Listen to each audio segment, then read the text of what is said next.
Hey guys, welcome to the Center Bounce. Hopefully you guys kind of like our new intro setup that we're just trialing out for today. So let us know down in the comments what you reckon. Joe, how you doing? I'm excited. 2 more weeks of Supercoach. Well, really 10 days. This hits the 10-day mark. It's been a massive preseason and yeah, I'm excited to kind of see what we can do in the next little while. Mate, it's hard not to be excited at this point. That's it. Preseason is over. Opening round kickstarts off in 3 nights' time. It is the Swans versus the Demons coming up. And these two teams are so bloody relevant to all of our Supercoach teams that cannot wait to watch. That's it. We get to see. This is the best type of practice game we can possibly see coming up this week because it's actual official 4 points on the line per game. And also we get to have a look at some of these options and we get to see just how much of a benefit. Of course, it's not a good thing that Taylor Adams is injured. I'm going to preface this. It's not good. All right. We don't condone injuries, but what sort of opportunities surface for the other Swans players in round 0? How much does it affect them?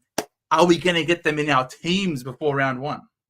Yeah, it's really interesting because I think the preseason this year has been used in a really weird way where a lot of the teams from previous years have been cool. I'm just going to come in and we're going to play our full game. We're not going to really change things up or do anything any weird. Whereas all the preseason games are cool. We're going to rest our premiums. We're going to bring all these extra guys in. Let's try new positions and everything else like that. So we've got 4 games of intra-clubs happening. Sorry, not intra-clubs, four games of the round 0 happening. Yep. And it's almost more influential for our Supercoach teams because we actually get to see what happens versus like the 2 weeks of practice matches and intra-clubs that we've been having. It's pretty crazy. Oh, 100%. 100%. Let's get through some of these comments. Harry Freeman, let's go. Let's go, Causa. Good evening, Sturlsy, number 1. Travis, I want to hear Joe say Coleman could be a good option. Emphasis on could. Very strong, Travis. As could the Bombers winning the grand final this year. Let's go, Shannon. Let's go, mate.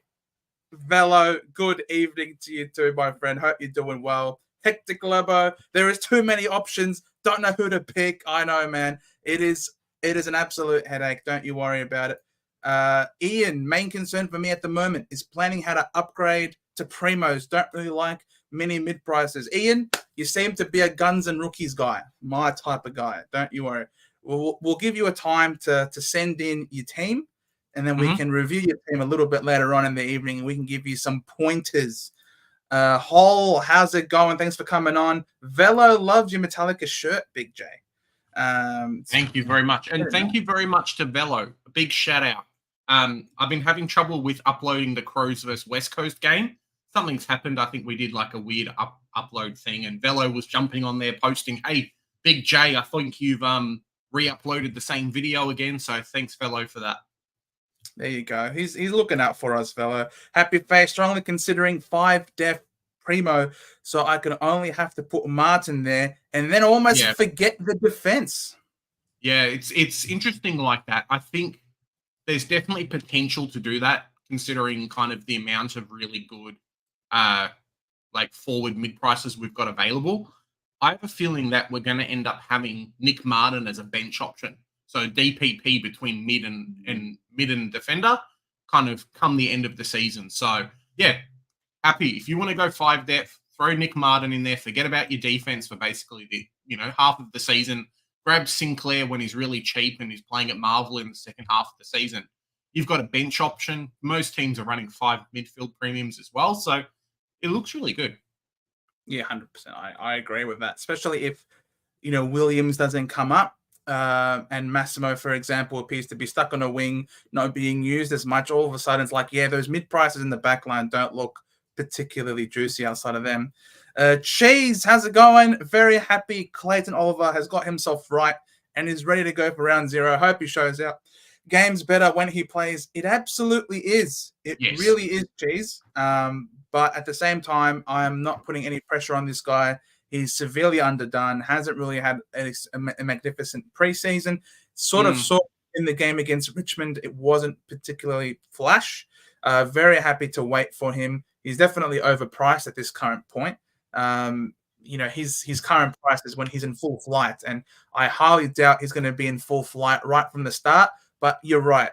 Just from a general football sense, it is awesome to see Clayton Oliver back out there. It just like some reports had him as missing half the season, and then some people said, "Hey, no worries, you're going to play straight away." And some people picked Petrarca, and I don't think they're going to pick Petrarca anymore. So yeah, correct. Unfortunately, we're lucky we've got round 0 and then coming into round 1, but bit of a tricky one. 100%. Unbranded, hello to you, my friend. Harry Freeman, Sexton and Fisher are locks after the practice matches. It seems like it. It seems like it, Harry. Yeah, I think so. We talked about it a lot in our North Melbourne review video that popped up yesterday. Kind of just the fact that I don't think a lot of North Melbourne's games, the opposition's going to kick 18 behinds, and then Fisher's going to get as much of the ball. But if you kind of negate that, I really do think he's got the role, and I think he's kind of pushed McKercher out of the spot at the moment. He didn't play the first intra-club game versus Collingwood, and that's when McKercher did really well down back. But McKercher basically got relegated to back pocket, and Fisher's basically taken that over. And we actively look to pass it to him just because we need that pace out of the back line. So, yeah, looks really good. That it does. Sorry, I'm just looking at some other things here. Velo, I have made a team of mid prices as well as my normal team. Is it okay? Yeah, it's fine, Velo. I know we've had someone else request. Yeah, we'll probably wait, maybe go through the comments, say hello, do all that stuff. We'll probably wait until, let's say 8 o'clock plus before we put up the post up on Facebook where everyone can, like our page and then chuck up your team, and it's going to be fun. Yeah. Causa Williams is playing round 0. Yeah, he is playing round 0, but definitely one that we're going to have a look at because we haven't seen him at all this preseason. It's all of this talk has been really, and us selecting him has all been predicated on what he's been able to do in the past when fit and healthy.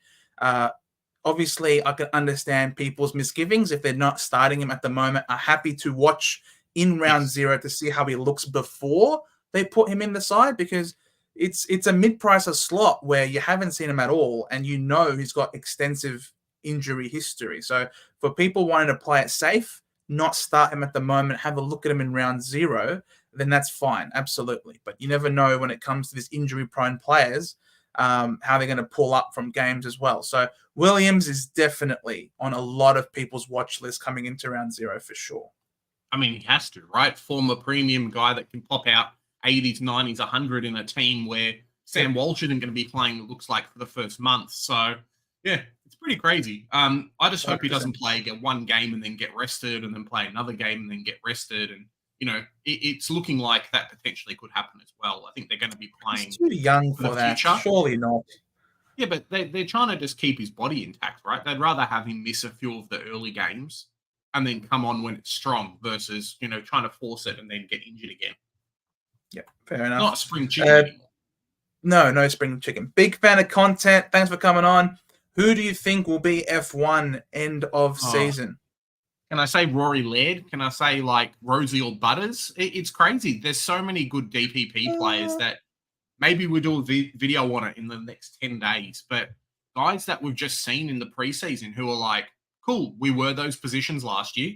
They're only playing 50 to 60% CBAs, which means they qualify for, DPP in round 6. So, yeah, could be anyone at this point, really. If Petrarca gets it, if Petrarca gets forward status, then it's Petrarca. I mean, if Bond gets it, it's Bond. No, but Bond wasn't close to forward status. Last year, Track was actually close. So if he was really close. I think Track missed it by under 5% last year. I'm pretty sure you would know Causa. You'd be able to have that number on top of your head. But I'm pretty sure that he was really close to forward status. So if Petrarca gets it because the forward line over there at Melbourne misfires, for example, and they might need him forward of center. And especially if Clary comes in and dominates and plays as good as we know he can play, then you never know. Yeah. They might use Petrarca forward of center. So that's a potential. But if it's right now, as of this moment, with the players that are available to us, who do we think will be the highest forward right now? It's got to be between Flanders and Fisher. It's got to be. And just by virtue of Fisher not having the best soft tissue injury history, I'm going to say Flanders will be the highest scoring forward out of all the current forward options available at the moment. So if we're going all the current forward options, right? Yes. Flanders, I think, has to be in the conversation, but if he's only going to play 30% CBAs and not touch the ball much, like what we saw in the last match, maybe not. I'd almost think someone like a Machito Owens might be able to sneak in there. If he can have like as good of a first quarter as what we saw versus North Melbourne, there you go. Like it could. I didn't even see the comment, to be fair. Yeah. So. Nah. Look, I understand where you're coming from, but the thing with Flanders doesn't need CBAs in order to dominate. Now let's just share this screen. Yeah. Scroll down a little bit. Flanders. Now we look at the end of last year, right? So Flanders played all these games in the back end of the season, and he scored on average of 106. Okay. Now we look at the CBAs in this run of 106. His CBAs weren't necessarily very high all the time. He would fluctuate between 11% and 89%. You know what I mean? Like there's wide fluctuation in his scoring. In his lowest CBA attendance games, he got 121. In his highest attendance CBA games, he got 113. So what you look at and you see when it comes to to Sam Flanders, he's playing high half forward. He's not playing on the ball. And you look at his CBAs, and look at this 11% CBA game or this 21% CBA game. Let's have a look at the heat map. He's not in the center bounce, but he still accumulates the ball at will. He doesn't require to be at the center bounce in order to get his points, to get his disposals. He'll start off half forward and then move his way into the ground, be involved in stoppages and in transition. That's his game. I am not concerned that of the fact that because Flanders had low CBAs in his second practice game, that all of a sudden he's not going to be worthy of selection. He's shown that he doesn't need bulk CBAs to score really well, and we don't need him to go bananas. If he just goes 100 average in the forward line, that is top 6 without a shadow of a doubt. So, and you get to look at him in round 0. I'm keen to see how Flanders goes. I personally think because it was a practice game, Dimmer Hardwick gave Humphrey a bit more of a chop out in the game than he otherwise would have. I don't think Humphrey is ahead of Flanders in the regular season. So keep an eye on Flanders in his game against Richmond. Keep a very close eye. Yeah, there is something to be said about like players just going through the motions. I know a lot of people have kind of jumped off LDU at the moment for the same reason, right? Cool didn't do that well. At least Flanders, as you say, we get round 0. So he's currently not in my team. The one of the benefits about him is that you actually don't, you're probably not losing that much on price from him. So we'll wait and see what happens. Man, I'm pretty sure. I don't remember his stats from the first week, but I'm pretty damn sure after the first practice game, everyone's talking up, oh, Flanders is a lock. Flanders killed it. Flanders was a superstar. Maybe I don't know actually. After the first 3 quarters, Flanders had 20 disposals, 14 effective, 70% disposal efficiency, 2 tackles, 2 marks. I mean, he had a great game as well after 3-quarter time against the Lions. So I'm not one to, again, you guys can probably tell by now, I'm being very calm and steady in this preseason. Trying my best not to be overly reactive when it comes to these things that we're seeing in the regular season. The Guns have nothing to prove in the preseason. They don't need to try. They genuinely don't. So I think Flanders is established and he didn't try. Same thing with LDU. Didn't give two shits about that game on Sunday. He could not care. He just did some cardio. I'm not concerned. Travis, are you fading Flanders? Well, that's this whole talk about Flanders has me. I guess you can sort of tell that I'm very much bullish on the Flanders selection. Harry, we'll see what happens. Yeah, exactly. Harry, do you still think Sheasel over Hayden Young with Fisher getting so much footy at halfback? I truly believe that. I don't know how much it's going to affect. Sheasel did go bigger in the second half when like the game kind of turned on its head a little bit. So there's something in that. But yeah, I wouldn't read it in as cool. Fisher got a lot of the ball, so Sheasel's not going to get a lot of the ball. It's just something personal preference a little bit, really. I've seen a few teams recently who were just like, cool, I'm going to let like fade Sheasel to start with a little bit and then be able to pick him up later, or just kind of, you know what I mean? So yeah, it's a tricky one. I've seen that a lot of fade Young. Yeah. I've seen a lot of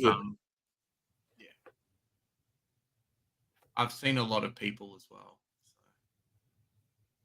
A lot of people as well. What? Yeah, a lot of people being like, cool.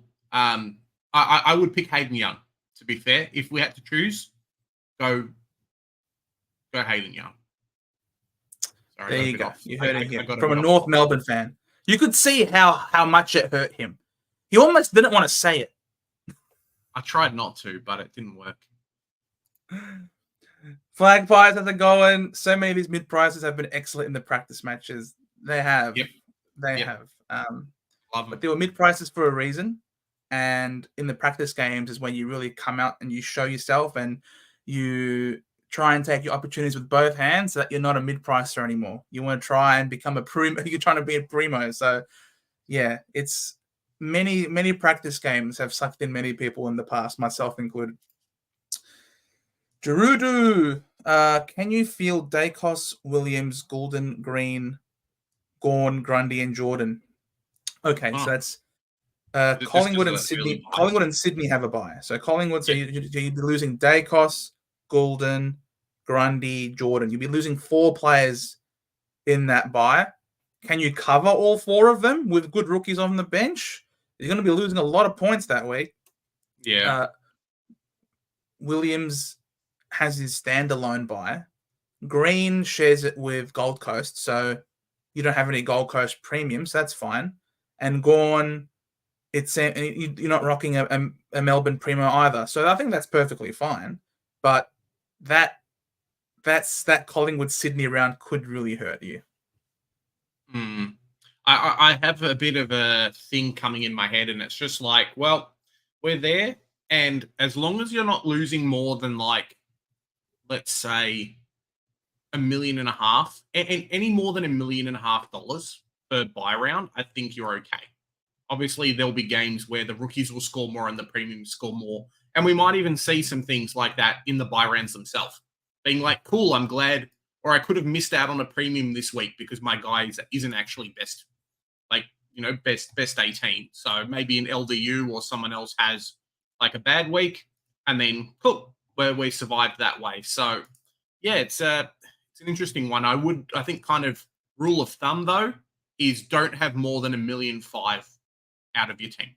You can do that. That is more than $1.5 million though. That's Daicos. He's got Daicos who's got 650, Goulden who's 620. So we're already at over $1 million. Yeah. Plus Gawn. No, sorry, plus Grundy plus Jordan. That's but over I mean 600,000 in per week. So in a single week, don't have more than $1.5 million. So you can probably get away with 2 premiums, but don't make it that you've got 3 of your most expensive premiums away that week. Does that make sense? Yeah. Unless you're guaranteeing yourself being able to have the cover to be able to do it, I think it's probably the wrong way to go. Lebo, is Daicos a lock, or do we just see how he goes opening round? I mean, I'll let you I go think first. you wait and see how everyone goes opening round, don't you? You can't just say, hey, it's not a lock. If Nick Daicos comes out and scores a 14 in the opening round, like you can probably fade him. But if he Oh, comes yeah. out and scores like a 140, I mean, then that kind of changes your mindset as well, doesn't it? I mean, the question becomes, like, in the practice games, did we learn anything new about Nick Daicos that we didn't know already? No. Like, the kid's a gun. Yes, we get Yeah. it. Like, we didn't discover that he has a new role or discover that he's suddenly gained some new abilities or something, new talent. No, we've known what Daicos is, and we still know what Daicos is. The question that you have to ask yourself is, do you think that he will go as well as you probably think that he'll go? And then will he get tagged and surpass the Finn McGuinness tag, which you know will be coming? Yeah. Finn McGuinness will tag him without a shadow of a doubt. But you have to ask yourself, do you care? Do you care that he'll be tagged in that week if it means that in the first 3 games before it, he's pumping you out good scores? And then you've got a decent cover on the bench for it in that week. You know what I mean? Which is a best 18 week. So for me, I've got him in my side. I don't care about that one week of the tag, because I do think he's good enough to score really well. But of course, if he doesn't go bananas in opening round, he's going to have a higher break even. Plus, with the tag coming in round 5, then I'm happy to trade him in later. I mean, what's he up to at the moment? Isn't he something like 70% ownership? Can you really fade as someone who's trying to play Supercoach competitively today? Can you really fade him if he's going to be doing 70% ownership? It's a lot to miss out on. If he goes big and you don't own him, good luck trying to get in Daicos at 680k potentially in the early first rounds. Like you're hoping.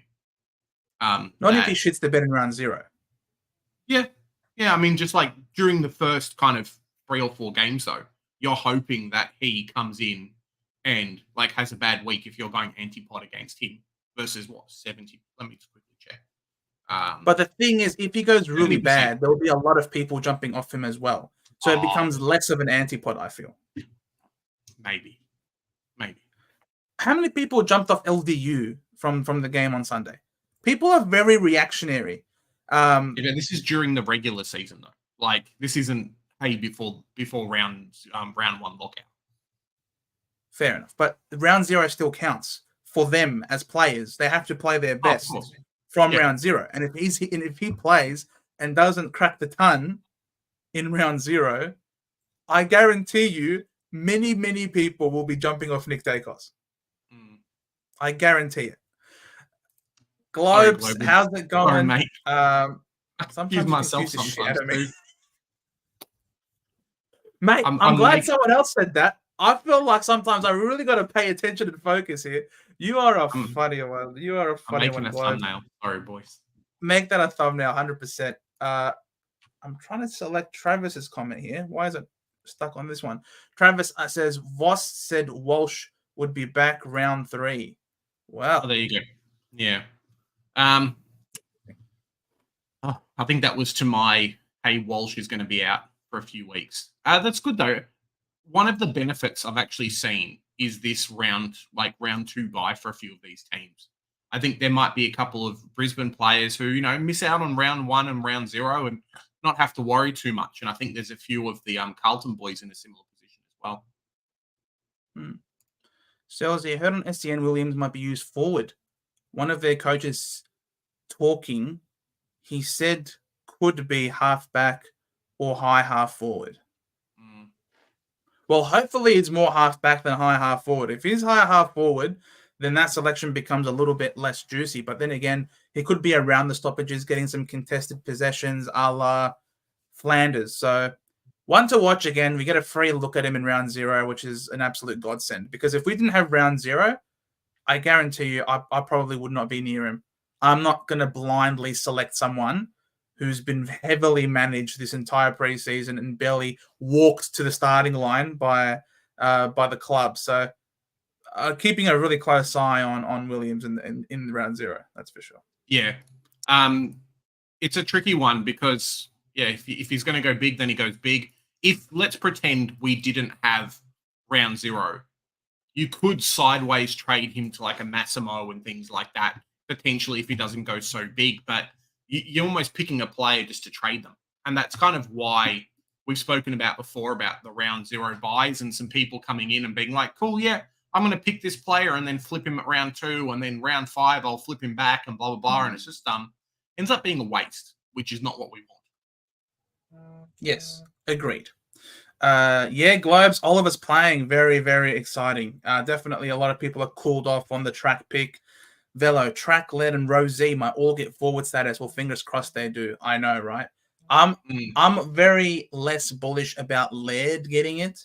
Led actually attended the most center balances in that second preseason game, even more than Crouch. So don't think we'll get Laird. Obviously, it's great to be optimistic. It's great to hope, but I don't think Laird's going to get forward status. There's no way. Rosie could, yes, especially depending on whether or not Butters misses games or not because of that ankle.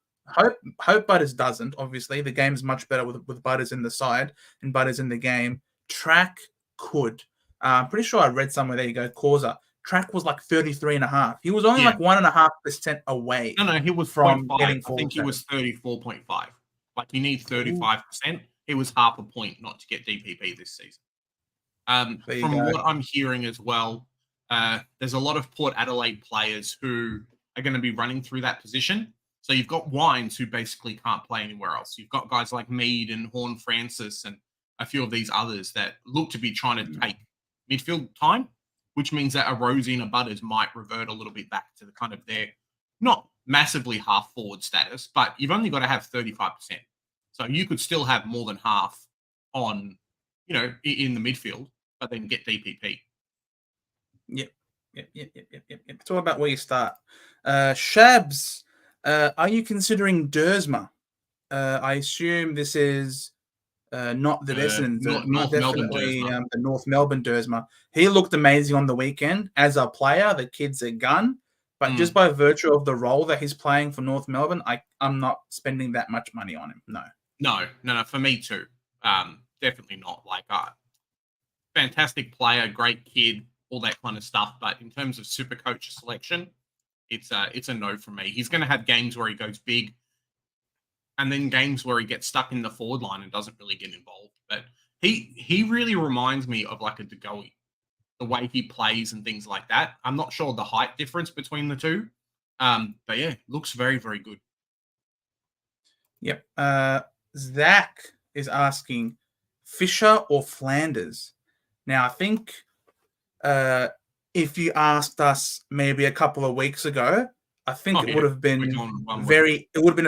people would have given a resounding Flanders.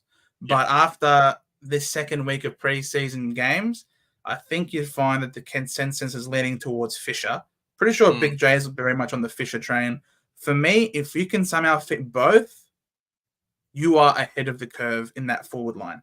Instead of fielding perhaps a Wilson, who had a great game. Don't get me wrong. Wilson had a great game. But it's not every week you play, North Melbourne on your home deck at Moorabbin, where you train and you obviously know the ground really well, having come into it. So unsure whether or not, if you have a Fisher and Flanders in your forward line, I honestly think you've got two of the best scoring forwards in the game. As I've said, I'm very still bullish on Flanders as a selection. I reckon he's up there in the forward ranking. So, but if you had to pick one, go with Fisher.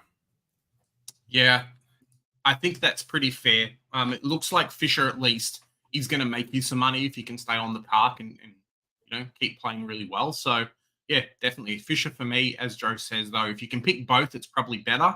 But I know a few people are like, well, I can go down from Flanders to like James Jordan or someone and then end up being able to use that extra 150K somewhere else. So yeah, there's some opportunities there.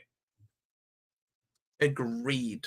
We then move to Magnus Sherlock, who averages more in the first 5 to 6 rounds, Yo and Steele or Daicos and Bonner? Probably Yo and Steele. I love Bonner. I think he's a good selection. I just don't know if he can keep it up. He's kind of come out of nowhere and started to do that. Whereas Yo and Steele, you can at least probably pencil them in at the start if Yo ends up being fit for the first 6 rounds, which is a big if in itself. But you could probably pencil in Yo and Steele as 200 plus points every week. Whereas Daicos and Bonner might be like 180 if Bonner kind of reverts back to a different position. We just don't know when Sinclair's coming back. It looks like maybe round 2. There was some comments made the other day about, St Kilda has a really close round 1 and round 2 game. I think it's like five days. So if he was to play round 1, he couldn't make round 2. So I think they're just going to pencil him back for round 2. So it makes it a bit trickier when you try and pick someone like a Bonner when, Sinclair's ready to come back, and it might affect a few things. So, yeah, we'll see what happens there. Indeed, we shall. Flag Pies, what do you think about fading McKercher and spending an extra 50K to get Thompson Dow? To be honest, I am considering something like this, but it wouldn't be Thompson Dow. It would be Sam Berry for me. Thompson Dow, I don't know if he's got the right positioning, whereas Berry looks like he's going to play mid-time, play everywhere, and doesn't have an early buy, so it can help you carry you through there. I need to wait for the team sheets in round 1 to really see what happens with McKercher, but he was relegated to back pocket in the game versus St Kilda because we just had players coming in. Maybe that changes a little bit, but I just don't know defensively if he's there yet. Don't expect him to get all those tackles and things like that. So how does he scoring off halfback go when Sheasel and Fisher are there taking all the halfback? Like maybe he gets used in a transition, but it looked like he was really lost on the weekend. I am, again, reserving judgment on the kid. It was a tough game. His first hit out against an AFL team that was very serious. St Kilda have played, full guns blazing against us and then against you guys. Yep. They really went hard. And for me, I personally think I've no doubt McKercher will still get the ball a lot. I think if McKercher's getting lost, I feel like they'll move. I think Sheasel away and allow him to play off that back line to get him involved. I think McKercher's too good of a player. He's too good of a kick. And he's got we saw in the first game against Collingwood that he had the ability and the responsibility to take the ball, carry it, kick it long. I think he could fill that role for North Melbourne. I'm not sure that he's going to be a bust by any means. I definitely think this guy, for the price, is worth it, and he's going to get DPP for us, which is obviously really good. And then we can field him over, a lockdown defender like a Gipkiss or a Reed or a Caulfield, or even an Ethan Phillips. So I'm still big on McKercher. These rookies are going to be worth their weight in gold. Don't you worry. Thompson Dow, I don't know. I think he's too much of a. His disposal efficiency isn't good enough, I feel. He'll get a lot of clangers. He'll be all right, but I prefer McKercher at the moment. Yeah. We'll wait and see what happens. We'll see round 0 because Thompson Dow plays round 0. So if you haven't already, if you haven't seen it, I made a cool thumbnail. I put it on the Facebook page. You guys can post your teams in there, and then we'll probably review it in maybe 20 or so minutes just after we have a bit of chats. So sounds good. See what happens. Globes, I think Butters spends more time floating forward. I hope so, Globes. I hope so. We want him forward status. Sheasel still at 31 disposals. Yep, the kid just can accumulate at will. It's ridiculous. Happy face. I have not seen your North vid yet, but is Fisher more back than McKercher? More back? Like, I think he's saying playing more in the position than a McKercher. Yeah, it really looks like we're getting a premium basically at 360K. That's kind of what Fisher is. So yeah, it's a tricky one. There's just a lot of people asking for the same time of the ball with McKercher. So yeah, kind of personal preference, but there are some options. If you've got some money floating, you can always offload him in before round 3 and then change things up if it's not working over the first 2 rounds. Yep. Ian, real off the game of McDonald looked really good for Freo. Absolutely. Yeah, I think he's locked in there. I think he's got really good job security, and he's a 123K rookie that can really come through for us, because I know obviously Buku Kamis and Caulfield are fighting for a spot, and there were obviously some players missing from that Western Bulldogs back line. Obviously, I think Zach Reed's locked in our back line, especially you add the injury to Rids, unfortunately, to Jordan Ridley, who's out of the side. So I think, Reed and McDonald are probably got the lockest in terms of the safest 123K job security.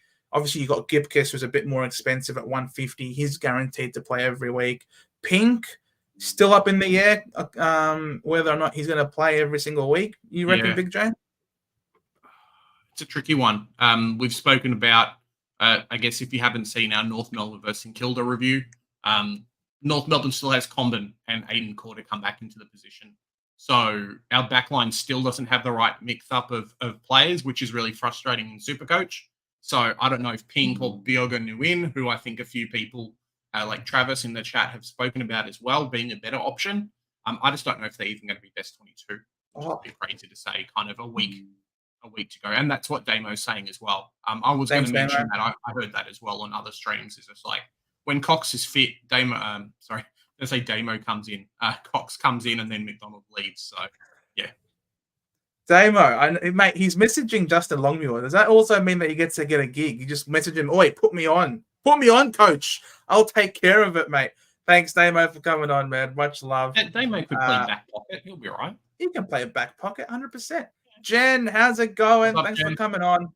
Trav, can we post him on Facebook? Yes, you can. Chris, before Butters injured his ankle in the practice match, he played forward pocket. That worries me for his CBAs. Yep.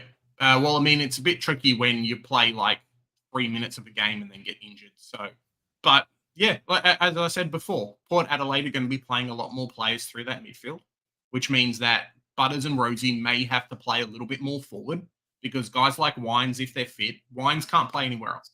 He's tried to Wines be is fit. He just isn't going to play anywhere else.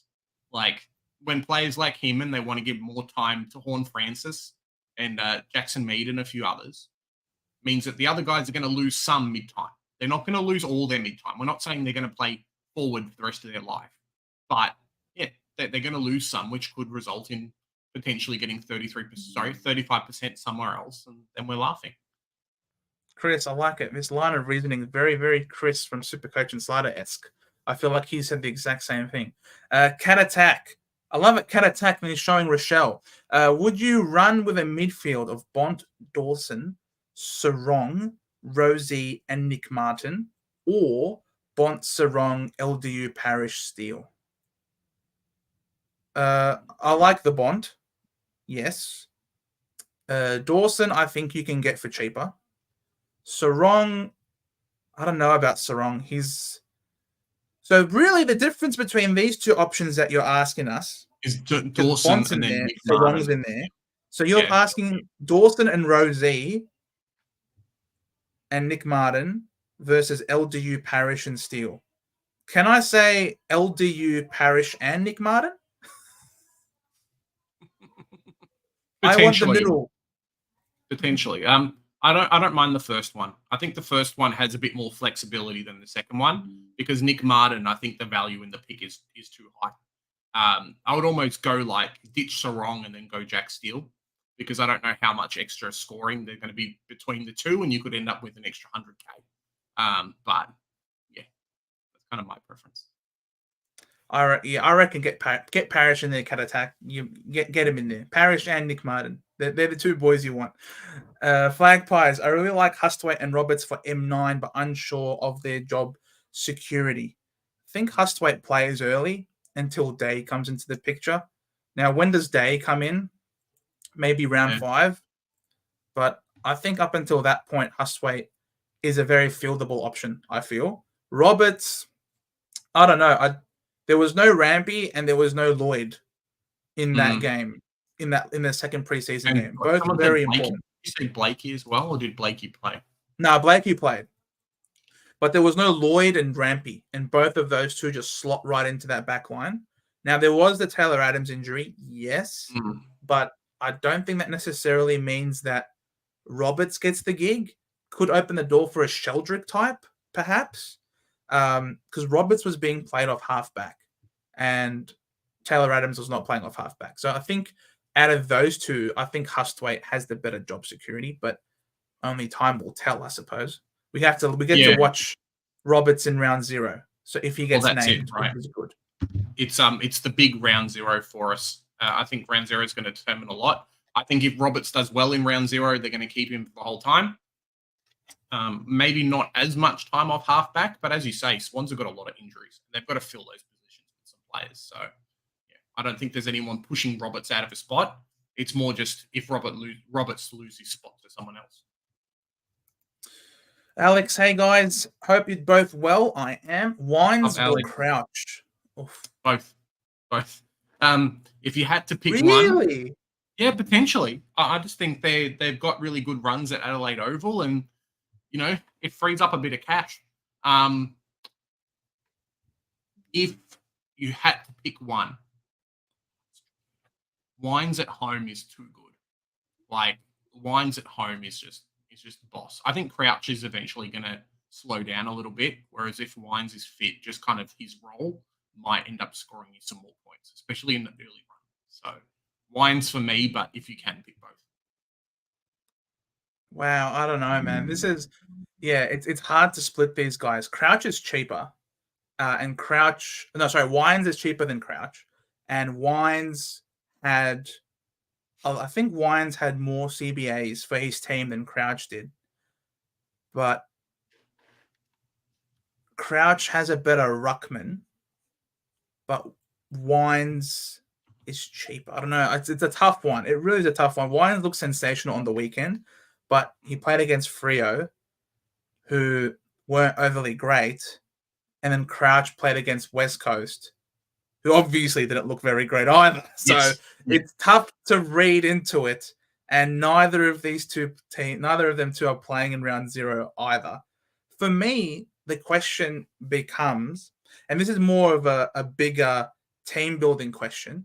You save the money by going for a Wines and a Crouch, or Wines or a Crouch, and probably have a Nick Martin as well, given how much value he presents, the DPP, etc., etc. Yeah. What do you do with the extra money? So you're freeing up this money in the midfield.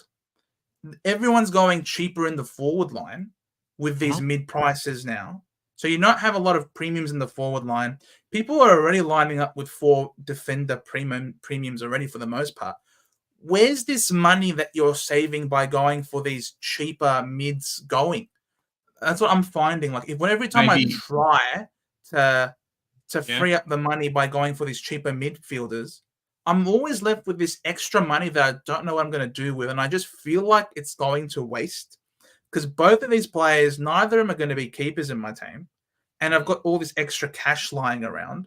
Yeah, okay, my bench is stacked with expensive rookies, but I honestly reckon that all this money that you spend on the bench that's not on the field is a little bit of a waste. It's not a complete waste, but it's a little bit of a waste because it's not best 18 every week.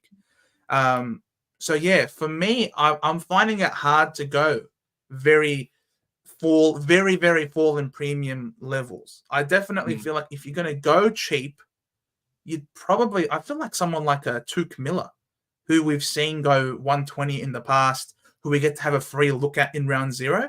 If Tuke pops off again in round 0, I feel like he's one I can believe in, I feel.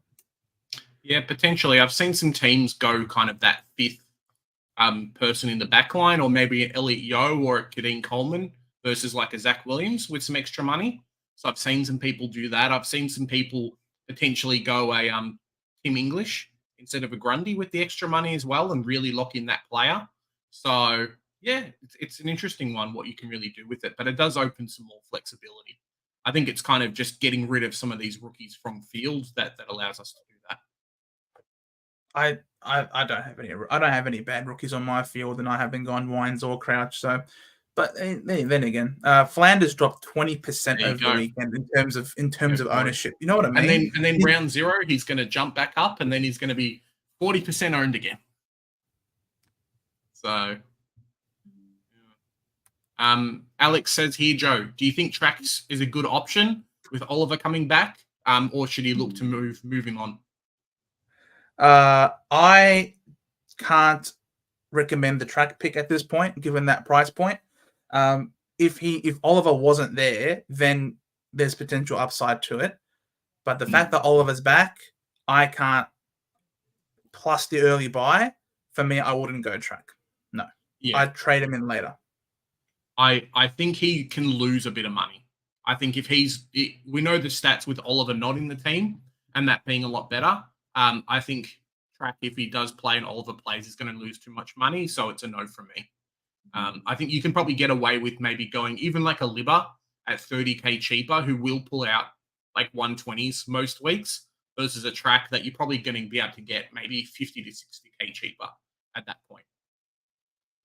Yep, I agree. LDU is completely different. Agree. Different situations and things like that. Nick Daicos kind of being a D1. This goes back to our conversation of, hey, if Daicos had a bad game. But yeah, Nick Daicos is basically D1 at the moment, whereas LDU isn't. So even though they're similar price, it's a big situation difference. And I'm just saying, in terms of a lot of people had LDU locked in throughout the entire preseason. Like, he was locked in to everyone's backline, everyone's midfield. Well, not everyone, obviously, but everyone that we've spoken to, they had LDU locked. They were very optimistic about him, etc., all these different content creators. But then he has one bad practice game, and it's just like, holy shit, we're all jumping off him now. I'm just talking about how quick we are to react in the face of all the research and preparation that we've done over the preseason. We see one practice game, which means nothing. There is zero significance and weight to be given to a practice game played at Moorabbin, where it was a wind tunnel, and their co-captain, was concussed in the disgusting fashion. I can completely understand why some people just didn't want to injure themselves as well, especially when someone like LDU has had historical injury concerns. I'm glad that he's managing himself coming into this season, similar with what they were doing with Wardlaw. You manage your injury-prone players so that come the season proper, they're in the best shape possible. And then for all of us to jump off because of one practice game, we all get spooked. I'm not falling for that bait, is all I'm saying. I mean, he did give away 6 free kicks and had 7 clangers as well. So it's not like he had the worst game or the best game ever. I don't think that is literally the worst game ever. That is the worst game ever. Last year, he did the same thing. Last year, I think he came out and scored a 60, or some people are saying 55. I don't have the stats on me. Some people said a 70. And then for 3 weeks, he was averaging like 130 plus. So, what can you do? All right, next comment. B. James is asking you about starting Cal Dawson. No, I'm not. If Comben and or Core played last week, there'd be potential for me to start Nuon or Pink or Cal Dawson. I think Cal Dawson's too expensive, but it's a no for me to starting these players this week. So, yeah, I'm happy if someone else wants to, but backline is basically set. Backline is almost 5 premiums if I can swing it. Plus Nick Martin coming in, I don't need to be spending 180K on Cal Dawson. It's just not going to happen. I feel bad about spending 150K on Gibcus. So, yeah, fair enough. Clary Brownlow revenge season. That would be sick. Crazy things have happened, mate. Crazy things have happened. B. James, thoughts on starting Harvey A. Thomas? Harvey Thomas? Yep. Absolutely. Yeah, Harvey Thomas. I don't mind it. I'm waiting for round 0 to see how much he puts out, because there's a lot of players. So if we look, maybe we'll talk about forward rookies in a video potentially tomorrow or Wednesday, but there's a lot of rookies who we're waiting to see on round 0, and there's a lot of rookies outside of round 0 that we're waiting to kind of put in our teams if the round 0 guys don't score so well. So, yeah, Harvey Thomas is a big watch over the next game. Is there going to be some positioning changes that happen? Is GWS like academy player? So they know what they're getting out of him. They've had him in the system for a while. They know he's ready to go. He's played both of the preseason games. I think last week he did okay. And then this week, how much did he get? Let me just check. 72. So a 72 for Beautiful. that. And I don't even think he kicked no goals. And his stat sheet wasn't that great. So we know what we're getting out of him. Very, very good, cheap forward option. But we just need to wait for round 0. If he comes out and scores an 80, get in. If he doesn't, then not. Don't remind me, happy face. Don't remind me. That killed me last year. Frank, how's it going? Thoughts on Mead and Dempsey? Dempsey's a gun. Dempsey, yeah, I love Dempsey. Put him on your bench, forward bench. He looked sensational. The problem is we don't know if he's ahead of someone like a. They had a couple of people. Ollie Henry didn't play as well as Gary Rowan. Personally, for me, I think Dempsey's ahead of Gary Rowan. So he looks sensational. I reckon he's definitely very benchable. Mead, on the other hand, if the ankle injury to Butters is more substantial than just a precautionary, then Mead could really be a good option. They love him over there. He's a gun. He's performed really well, but for that price point, I really have to be sure about his job security and his role. And at the moment, I'm not sure about that. So for me, I am going to save my money and not pay up for Mead.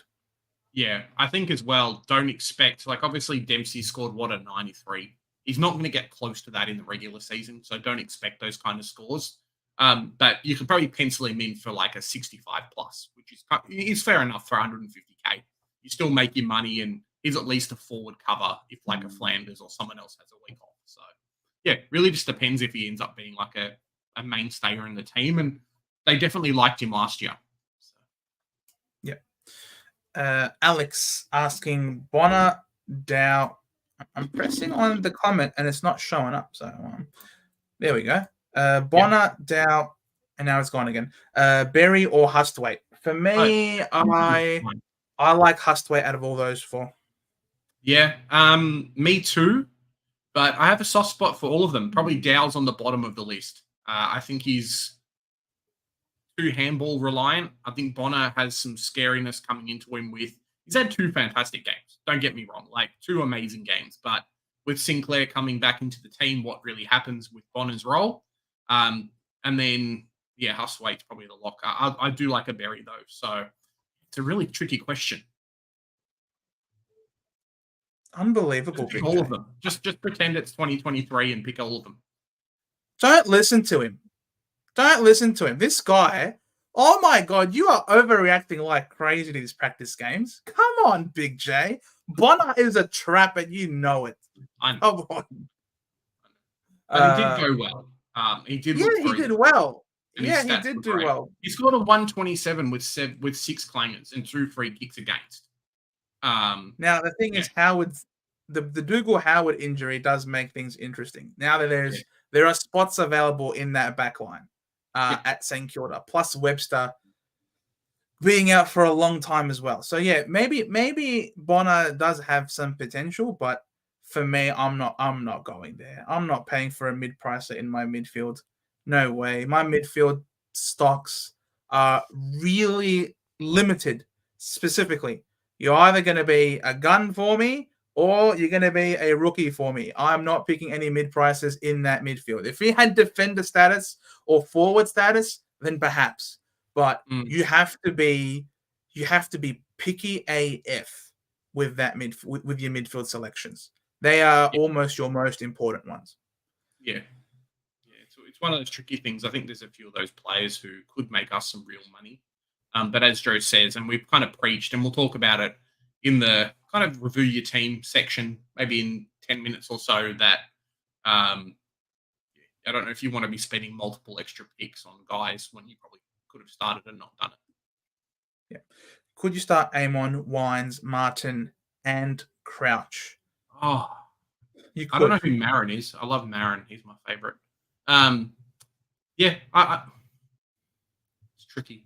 It's really tricky. You could, but I'm saying no. Don't do it. You know what? I would love this team if you could do this, and I'm trying to play around with it at the moment. If you could do this and just have a Flanders on field and no McKercher, I would be almost saying go and do it. Like, if it gets you another premium, downgrading like a Golden or someone else to like a 400k player and being able to offload another rookie from your midfield, I would not be against it because it's going to be a whole bunch of points that you get. It's just a whole lot of risk. Like all preseason, they've been playing and they've been doing well. Amon is probably the weakest out of the four, but it's a lot of risk to take in your team. If it works out, fantastic, but it's a lot of risk. Where's the money going? What do you mean? If you're shaving extra premium, you go M7. You don't go to M6. You know what I mean? But you're M7 in the midfield. Yeah, but you're not keeping half these players. Yeah, but Amon and Martin just go to the back line and end up becoming 100 point like defenders, right? So we'll see. But I think Amon's the sketchiest out of all of them. The idea, Joe, is just to kind of get as much points as you can early on and then be able to like spend all your trades and then in the buy rounds have no trades and then, yeah, see how we go. But I don't mind. But the rookies that you can field in the midfield are really good. You can field Riley Sanders with full confidence. I feel like you can field Hustwaite with full confidence. The kid is a gun. He is so classy. Every time he's around the ball, you speak to any Hawthorn fan and they will rave. I know we were watching the live stream last year of the draft and couldn't believe that he made it all the way down to pick 44 or whatever it was because the kid is that good. They have got a player. Even McKercher's going to get plenty of supply in the back half. It is what it is. Like these three rookies are so viable to field that and we're not paying up in the forward line either because there's so much value in the mid prices there as well. So for me, I don't really see the benefit in taking a risk in the midfield. I just personally, for me, that's of course it's all up to different strategies and different philosophies. But for me personally, I don't see a reason for it. As Jen says, if you don't have Riley Sanders in your team, just get him in. Like honestly, what's his ownership? It's a good question. I don't know what his ownership is. While you look for that, Alex, what time will you review teams on Twitter? 67%. So, not that all right, much. Great.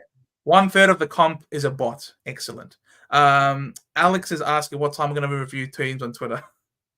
I don't know. I'm not quite sure, Alex. We've got our Facebook one running at the moment. I'm trying to just keep it to Facebook posts. So, yeah, there's a couple on Twitter that I've seen, but if you can post your team on Facebook, we'll be able to get to it. Absolutely. There you go. You heard it from Damo here, guys. Sub to Damo as well if you haven't already. Please do yourselves a favor. Wally, do you think Sydney are going to play Grundy and Laddams? It's proven Grundy plays better by himself and could be a trap in the making if Laddam plays all year. Go for it. I think they need to play another forward in there. And I think Laddams definitely helps out with the position. And, he can kick a goal. It's not great. But I think Grundy, if he ends up playing against like two teams that have really good rucks or two teams that work out the ruck position really well, he's going to get pushed around a little bit. So they don't want that to happen. Grundy, yes, is probably a very, very good ruckman. But I can see a world where they play both.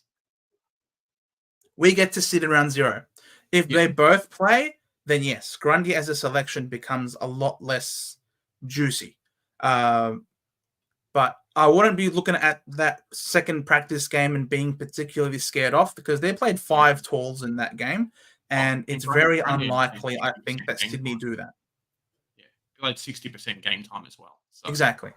He didn't care. I think he just wanted to get some legs under, get some runs in the legs going into round 0. I don't think he was looking to risk an injury. I think the Grundy that we saw in the first practice game is more likely what we're going to see in the regular season. But hey, we get round 0 to have a look at him.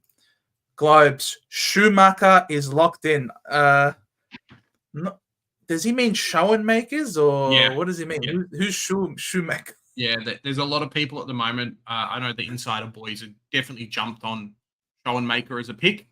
A big wait and see for me, but I mean, as we've seen, Webster's gone, and if there's some space in that back line, so potentially 117k, big kick. yeah, we'll see what happens. Loves it. Loves some alcohol as well. They said with Clark, he said that Core and Luke McDonald might not even be walk-up starters when healthy too. Yeah, which it makes it even harder for us in Supercoach because there might be weeks when Biggie plays or Pink plays or Dawson plays, and then weeks that they don't. We'd rather know, they are going to play or they're not. So I'm glad to see, though, that the likes of Luke McDonald is slowly getting surpassed because there's quite a few players at North Melbourne that, just being older or just being the captain means that you get picked every week, regardless of performance. So I'm glad that that's kind of being weeded out a little bit. Yeah, it's the same with us and someone like Heppel, for example. Yeah. The sooner we move Heppel on, the better we are as a club. I've already seen, she's already put she's about that comment from Damo. Alex, what do you think of Johnny Sins from the Crows?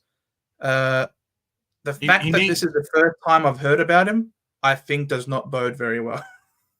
I think he needs a bit of a haircut. He plays too many roles on field. So, yeah, definitely that's a no from me. No Johnny Sins from Crows. This guy sounds like a porn star to me, but I don't know. Where can we submit our team's cat attack? Probably on the Facebook. Head on over to the Facebook and yeah, post it there.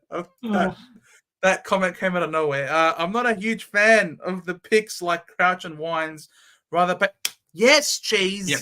I knew I loved you for a reason. It's just about getting tempted into picking guys who are 200k cheaper that could probably score 5 points less. Maybe not with the biggest ceilings, but 5 points less. Stuff temptation, mate. It's all about willpower. Mind over matter. Stuff temptation. Temptation is of the flesh. Look at me now sounding like a priest here. Fellow Alexander the Great here. Can we look at my Supercoach? Yes, we can, Shannon. Travis, are you picking... On the Facebook? On the Facebook, Shannon. Travis, are you picking Grundy or Rob? Who looks better with Laddams? Problem with Grundy. Not Rob. Definitely not Rob. Not Riley O'Brien. Grundy is in my team for now, unless Laddams is playing a lot. If so, I'm full sending it and getting Tim English. Yeah, it's really tricky. It's kind of popped up in the last couple of days. And one of the things as well, Tim English has been sharing a bit of ruck time with Lob. If that means that English gets more kick-ins, I'm not sure. But yeah, definitely he's been sharing some more time with Rob. So do you pick one? Do you pick both? I think English could be in for another 130 season, Joe. It's pretty crazy. Yeah, possible. It's possible. Jacob, thoughts on Kitty Coleman? He could be a good pick. I'm waiting. I've been anti-Kitty Coleman. I'm waiting for round 0 before I reserve my judgment on picking the player or not. There's definite potential there. He's definitely worth more than the 400k or sub 400k price tag that he's got. It's just if he's actually going to, what am I saying? It's just if he can outscore it by enough that it's warranted the pick. At that price, he's got to become a premium. So if you think he can, fantastic. If not, fantastic. But yeah, there's been some decent scoring. And then obviously the preseason game was quite good as well. What happened between Brisbane and Port Adelaide, and then the next week Brisbane versus Carlton? Why has his scoring literally doubled between these 2 weeks? Is what I want to know. He was still playing halfback. There was no Daniel Rich. He had more kick-ins. He had almost the same disposals. Disposal efficiency was a problem. Okay. I don't know. For me, I think the sample size is still a little too small on Kitty Coleman. Is my honest answer. I have nothing against him as a player, as a selection. I actually like watching him play. The guy is a smooth operator. Smooth operator. Smooth operator. He was very good, but I think the sample size is still a little too small. I want to see more from him before I select him. It's just what it is. It is what it is. If he pops off and he goes really well early on, I can trade him in after his buy because he's got the buy early, at which point he would not have made money. So I like to play it safe with my selections. Is what it is. Travis, really like Hugh Suitcase McLuggage over Wines and Crouch. Possible.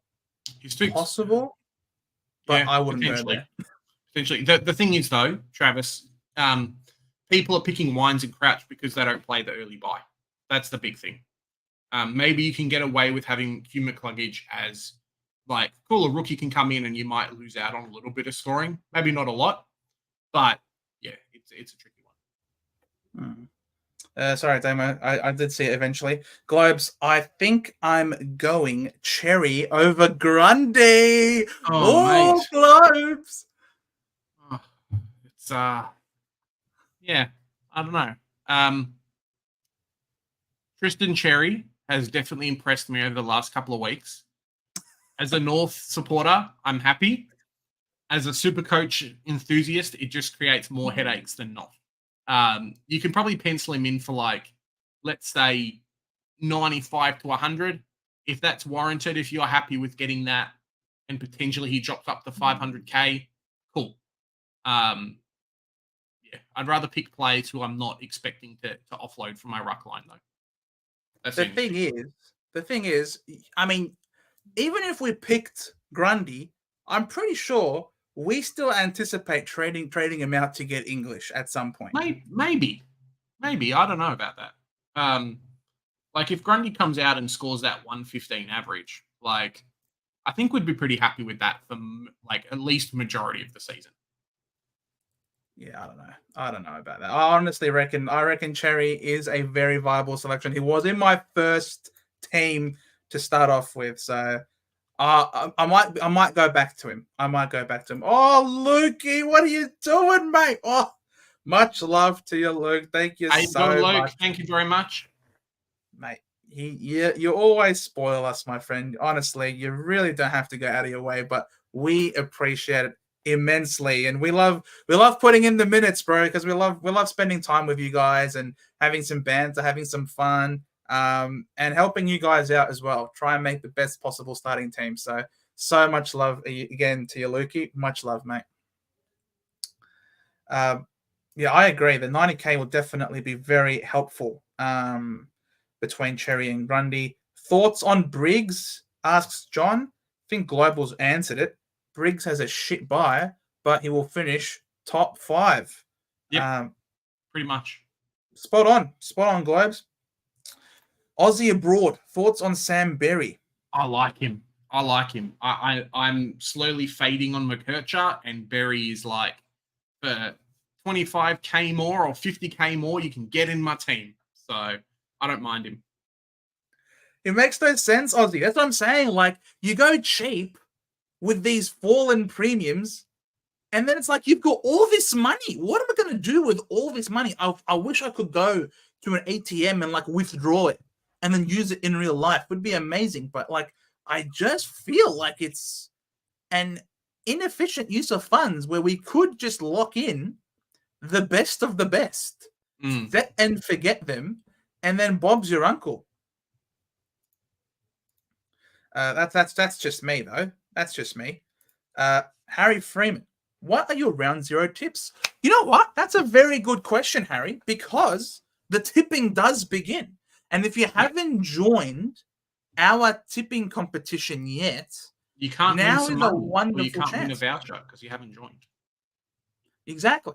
Now is a wonderful time to join our tipping competition. Let me sort of load it up here on the screen. All right, comps. Move this across to here. So here we are. This is Center Bounce Joe, the Center Bounce tipping competition. And if you want to join, this is the comp code, guys. UZCD3RD4. So if you haven't joined our Supercoach, our tipping competition, and you want to try your luck with how we go with the tipping, why is my camera doing that? Where have I disappeared to, Big J? No, you're still there. You're just looking off to the side on my screen. Yeah, guys, if you haven't joined our Timpic competition, AFL voucher, $50 up for grabs.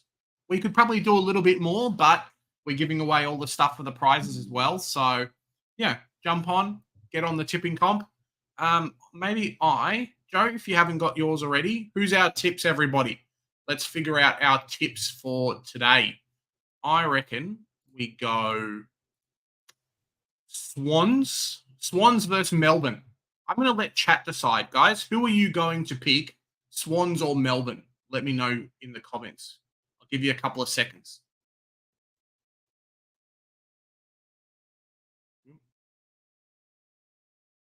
No. Swans, yep. All right. Hoops has posted up Swans. Melbourne, Swans. Swans or Melbourne, Joe? What have I done? I don't remember what I've done. Let's go have a look. I did this a few days ago. I got the Swans by 8 points. I got the Lions to beat the Blues over there. They got some injuries, Carlton in the back line. I think Brisbane at home becomes very dangerous. Got the Gold Coast Suns to beat Richmond. That's bizarre. Why have I done that? Gold Coast is shit. We're going with Richmond. And then I've got Collingwood to beat the Giants. I think it's too hard. I think the Giants, they're a good team, but I just think Collingwood are still the best. So these are my opening round tips. What are people saying? People are going with Swans. Most people are going Swans, I think. D's easy, says Jonas. Oh, how's it going, Jonas? The problem is I don't think the D's have a forward line. So the Swans are just going to be able to stop anything, really. Swans, Lions, Suns by Swans, a few injuries. Melbourne, easy win, 38 points. Oh, yeah, no, that's true. Swans injury. I forgot about Swans injuries. Let's go back. Shannon, Sydney, Swans, Lions, Suns, and JO. Swans, Lions, Suns, Pies. Well, guys, thank you so much for sharing him. If you haven't, join the comp. Tipping comp. Absolutely. Join the comp. How many have we got at the moment? We've got 60 players at the moment. Now, I know that we have 60 things because every time someone joins, I get an email notification vibration on my phone saying new person has joined. And my Ping Joe's phone, guys. Make it happen. So keep pinging my phone if you want to annoy me even more. You got to go and join the tipping competition, guys. How are GWS favorites? I have no idea, Oscar. That is surprising for me. Ian, Giants for me, Collingwood will take a week or two. They might. But yeah. I think after North Melbourne beat Collingwood and became the favourites for the premiership, Collingwood's just on the downhill. And yeah, I don't know, guys. All right. But most people say Melbourne. Billings for a bag. I'd love to see that, Paul. Would love to see that. 12 hoops. Joe, I think Melksham can save it. Well, much love to Jakey Melksham. He's a workhorse. I'll give him that. But yeah, he ain't saving. I think we've lost Joe again, guys. That's all right. Big J will take over. Okay. Let me quickly. I'm going to pull up the Facebook teams. Give me 1 sec. Jeez, I had some technical. We can get on to doing some Facebook teams. Give me 1 second. Yes, we can. Sorry, guys. Melksham killed me. Melksham killed me, Hoops. As soon as I spoke bad about him, he freaking killed my internet, mate. That's all right. We're here. While Joe is Big J's got his Facebook. Piss off, fellow. Don't do that to me, man. All right. I reckon we start pumping out these Facebook teams, Joe, because we're going to be here for a while. So let's go, guys. The post is there. Hopefully you like my nice thumbnail. Took me all of 5 minutes to do it. Yeah, doesn't look too bad. Joy did pick up at 3 in the morning. Piss off, Josh. Piss off. The fact that you had this idea crossed your mind, Josh. Done. Oh, you son of a bitch. Just spam it. Just put all your emails, put your grandma's email in and your dad's email and everyone else's in there as well. Stop feeding them, Big J. Jeez. All right. Troy Marshall. Wait, maybe First team up, Troy. Don't do it as I think the current setting on Facebook was most relevant. Maybe Okay. do it as all comments. I think just to Alright. make sure that we don't miss out on anybody. Cool. All right. Troy's team 40 minutes ago looks like he might be the oldest one. Let's pump it up. So Nick Daicos, Sheasel Young, Velo. Buderick in the back line is probably not a big.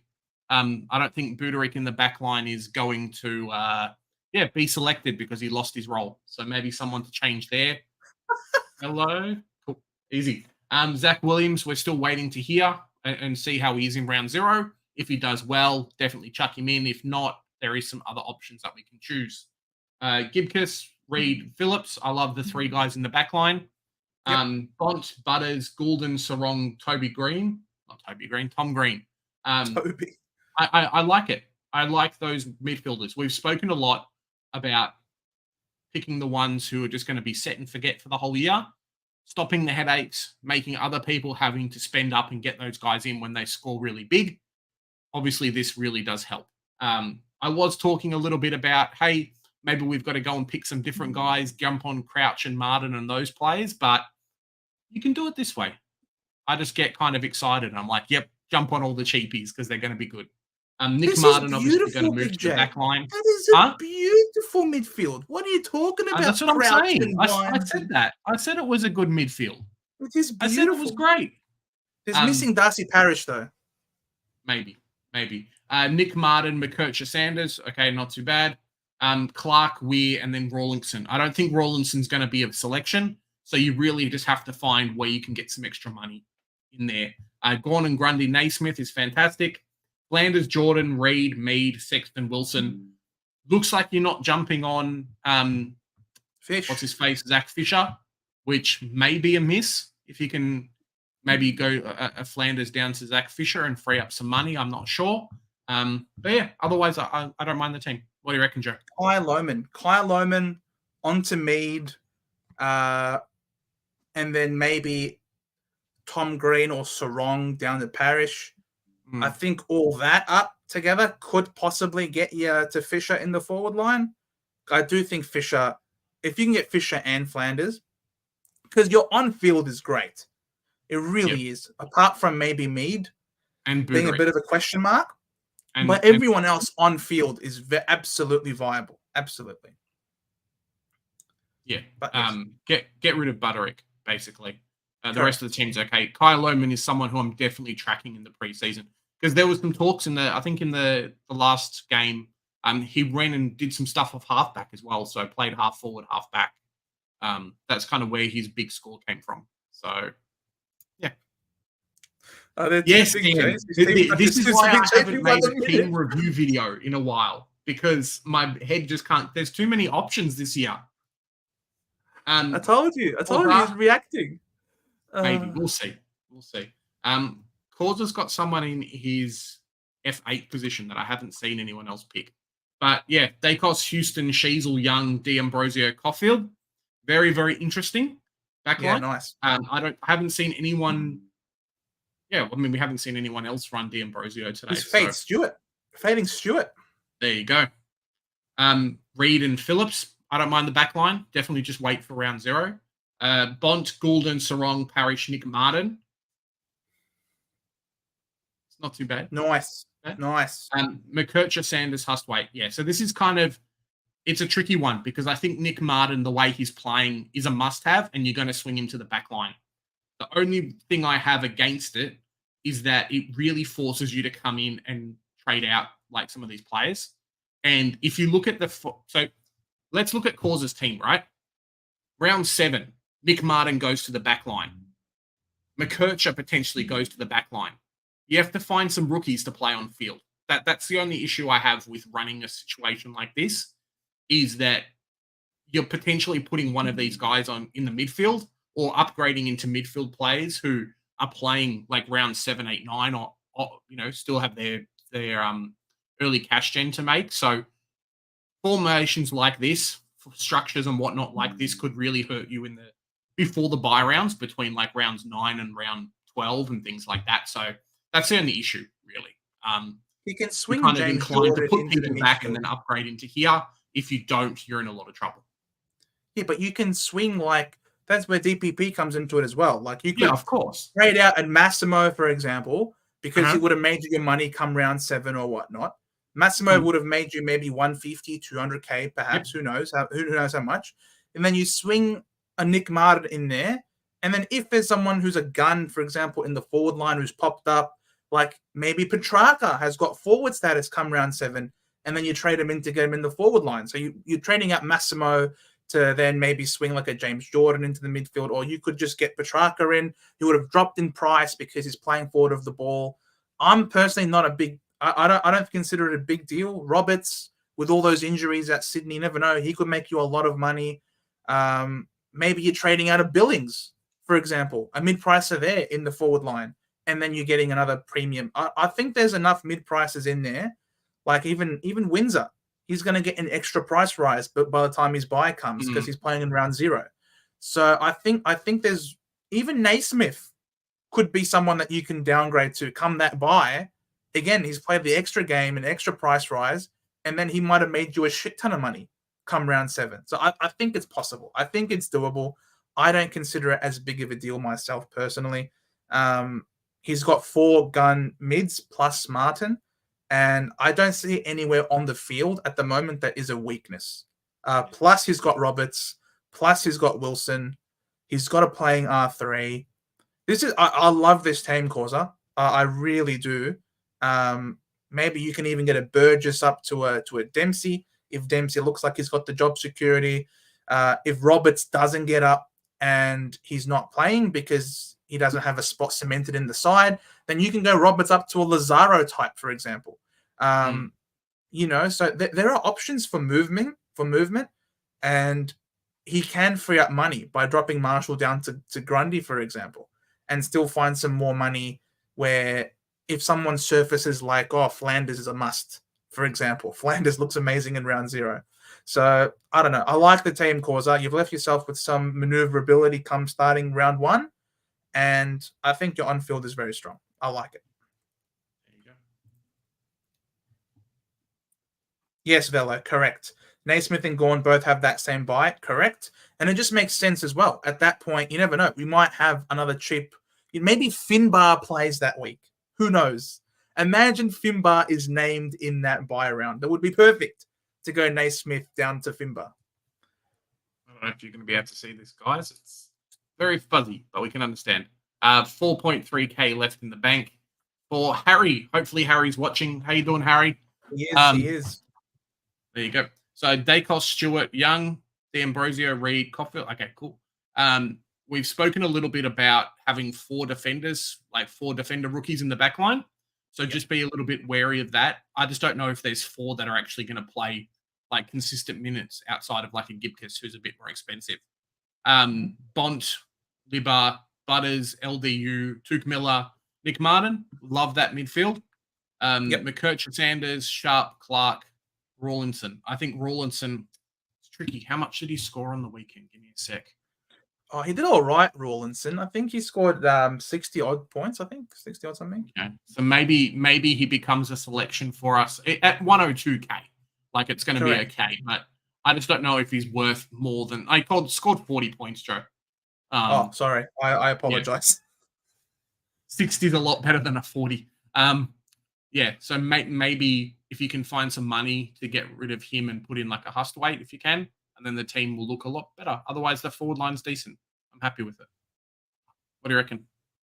Yeah, it's good. I think Darcy Wilson ideally is on the bench, but you never know. Maybe he carries that preseason form, which was wonderful.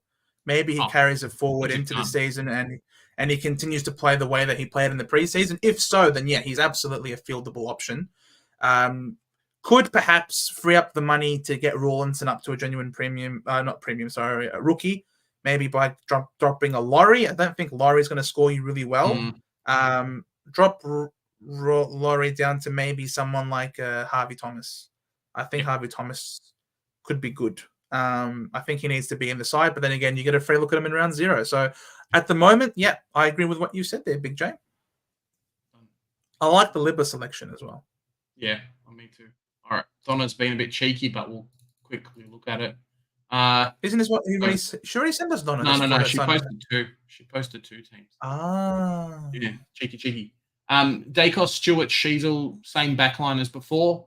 Bont, Libba, Butters, Parrish, Munn. I think Parrish was in there. I think Tuke Miller maybe got moved out. Tuke was in that spot. Yeah. Max Holmes is now in the team. McKercher, Sanders. I'm not set on Max Holmes. I would rather you throw some money to Crouch than Max Holmes, to be honest. But we'll see. McKercher, Sanders, Hustwaite, so better midfield. I'm a little bit fishy on Sharp. I don't know how much he's going to do, missing out. Maybe Damo's in the chat and he'll be like, yeah, just pick Sharp. It's okay. Let us know, Damo, if you in the comments. English Gorn. I love it. Amazing. Fisher, Jordan, Billings, Reed, Sexton, Wilson. And then obviously what we spoke about, Dempsey and Laurie there. So I like this team. I think the midfield, if you had put in, got rid of a Holmes and had some money for like a Crouch or even a Wines, I think you'd be okay. Yeah, I think even Holmes, Holmes, I think he has the money to go Holmes to Wines, which works well. And then at that point, maybe Sharp can go to Thomas, who we've mentioned, and then Laurie could probably go to a Cadman maybe. So, but yeah, all in all, very decent, very solid team. I like it. It's just that back line, like having those four rookies on the bench. Who was saying this? I know Jonas is asking how big a concussion risk is Libba. Twice he missed a game last season, combined with the way he plays. If it happens again, it's 2 weeks for sure. That it is. But they've also got Riley Sanders now, who can win a hard ball on his own. So he's a gun. He's a gun. And sometimes you got to risk it a bit. I know the Dogs are really weird because they got Bevo as a coach, but Libba seems to be that constant ever since Dunkley left.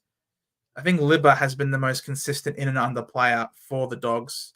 I don't know. Last year was fantastic. Last year was fantastic, apart from like the last week or two when he got concussed and then people came back and then like that's just what happened. So we've seen first preseason game against the Hawks did fantastic. Second one, admittedly, against the Hawks again, did fantastic. I don't mind it.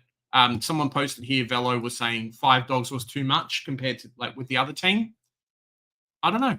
It's an interesting one. If you pick the best ruckman and he's a dog, and then Bont, who's a dog and he's the best player, and then Libba, who's potentially could be number 2 midfielder this year, and he's a dog, like I don't think it's that impossible. Obviously, some of them, they don't play the early buy rounds, so we're not picking role players yet. We're picking those picks were the guns. Sanders that everyone should have, Bont, Libba, English, like these are mainstays now. I feel so.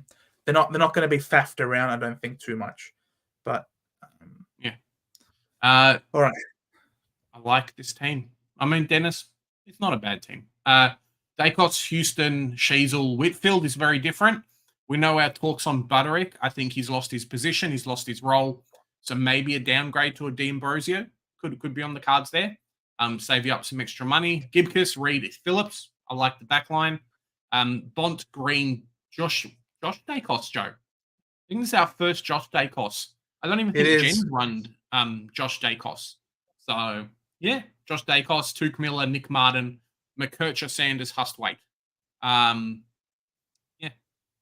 then, obviously, Gorn and Grundy. Green, Jai Amos is very, very different. I think he's injured. So maybe Damo can let us know, but I'm pretty sure he's injured. Billings, Caddy, it's a lot of different plays in this team, Joe. My brain's kind of like not working out. Yeah.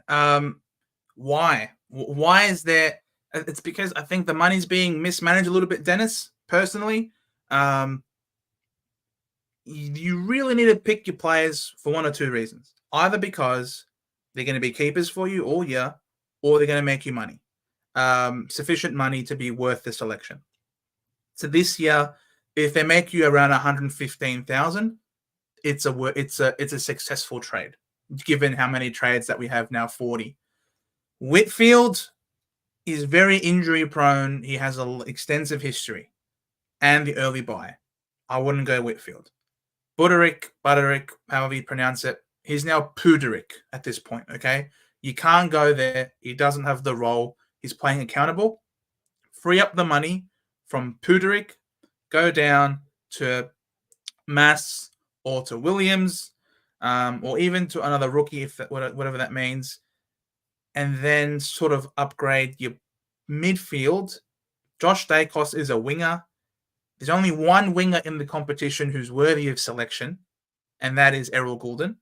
Yep. He's the only winger that you would have as a premium. And that's because wingers normally aren't primos. Errol Goulden might be the first of his kind to be such an incredible dynamic scorer from that starting position. He is the exception. He's not the rule. So I wouldn't have Josh Daicos myself. Touk Miller, I like. Jai Amos, even if he was to play, he's a key forward. We don't like key forwards. Caddy's a key forward. Kyle Lohman, he's cool, but what's his job security like? But because you've mismanaged the money, I suppose, in those two other places, you've now left yourself fielding a lot of rookies in your forward line. Sexton is absolutely a fieldable selection as well, I would say. But it's on the way. You've got, 4 premiums in the back line because you're counting Whitfield as a premium. You've got 5 in the midfield, 2 in the ruck, and then 1 in the forward line. It seems to be the right structure that we see with a bunch of other players, but individual selections have caused you to mismanage your funds a little bit, and you're fielding too many rookies. Yeah, I totally agree. Guys, I've kind of done it to a couple of the teams already on the page, but if you can, if you're screenshotting your forward line and then your defense in 2 separate posts, please put it in the reply of your post so I don't have to go and manually do it and, waste everyone's time trying to go through, because if we see too many of them, we might have to start skipping. Obviously, like, this is perfect, but if you've got, your post and we can just check the replies and see the rest, it makes it a lot easier for us. So if you can do that, it'd be amazing. Try opening it in the next tab, Big J. Then you don't have to keep scrolling up and down. Yeah, probably true. Cool. So, Stephen, latest team. Let's check it out. Daicos, Stewart, Sheasel, Young. Definitely seeing more of a move of running 4 or 5 guys in the back line now. We our thoughts on the 4 defenders. Caulfield just didn't look that good. It really felt like he might have lost some position, and I know the insider boys brought it up as well, but Buku Kamas has kind of taken a bit of his role and a bit more of that intercepting, and might even force Caulfield down to the VFL, which would make things surprising. Bont, Butters, Sarong, Jai Newcomb, not too bad. Steele and Martin, so definitely running, 5 guys in the midfield, and then Martin moves. McKercher, Sanders, Sharp, Clark, Weir. Gawn, Grundy, Naismith, and then Fisher, Jordan, Billings, Reed, Sexton, Wilson. So not too bad. I think the only admission I have is probably the back line, maybe getting one of these guys. I don't know how you're going to finagle it. Moving one of these guys out, getting like a D'Ambrosio or someone in there who's a little bit more than just a straight rookie. And then no Hurst Wade as well, I think kind of hurts the team. But otherwise, I don't mind it, Joe. Yeah, 100%. I agree. I agree with the suggestions. Well done.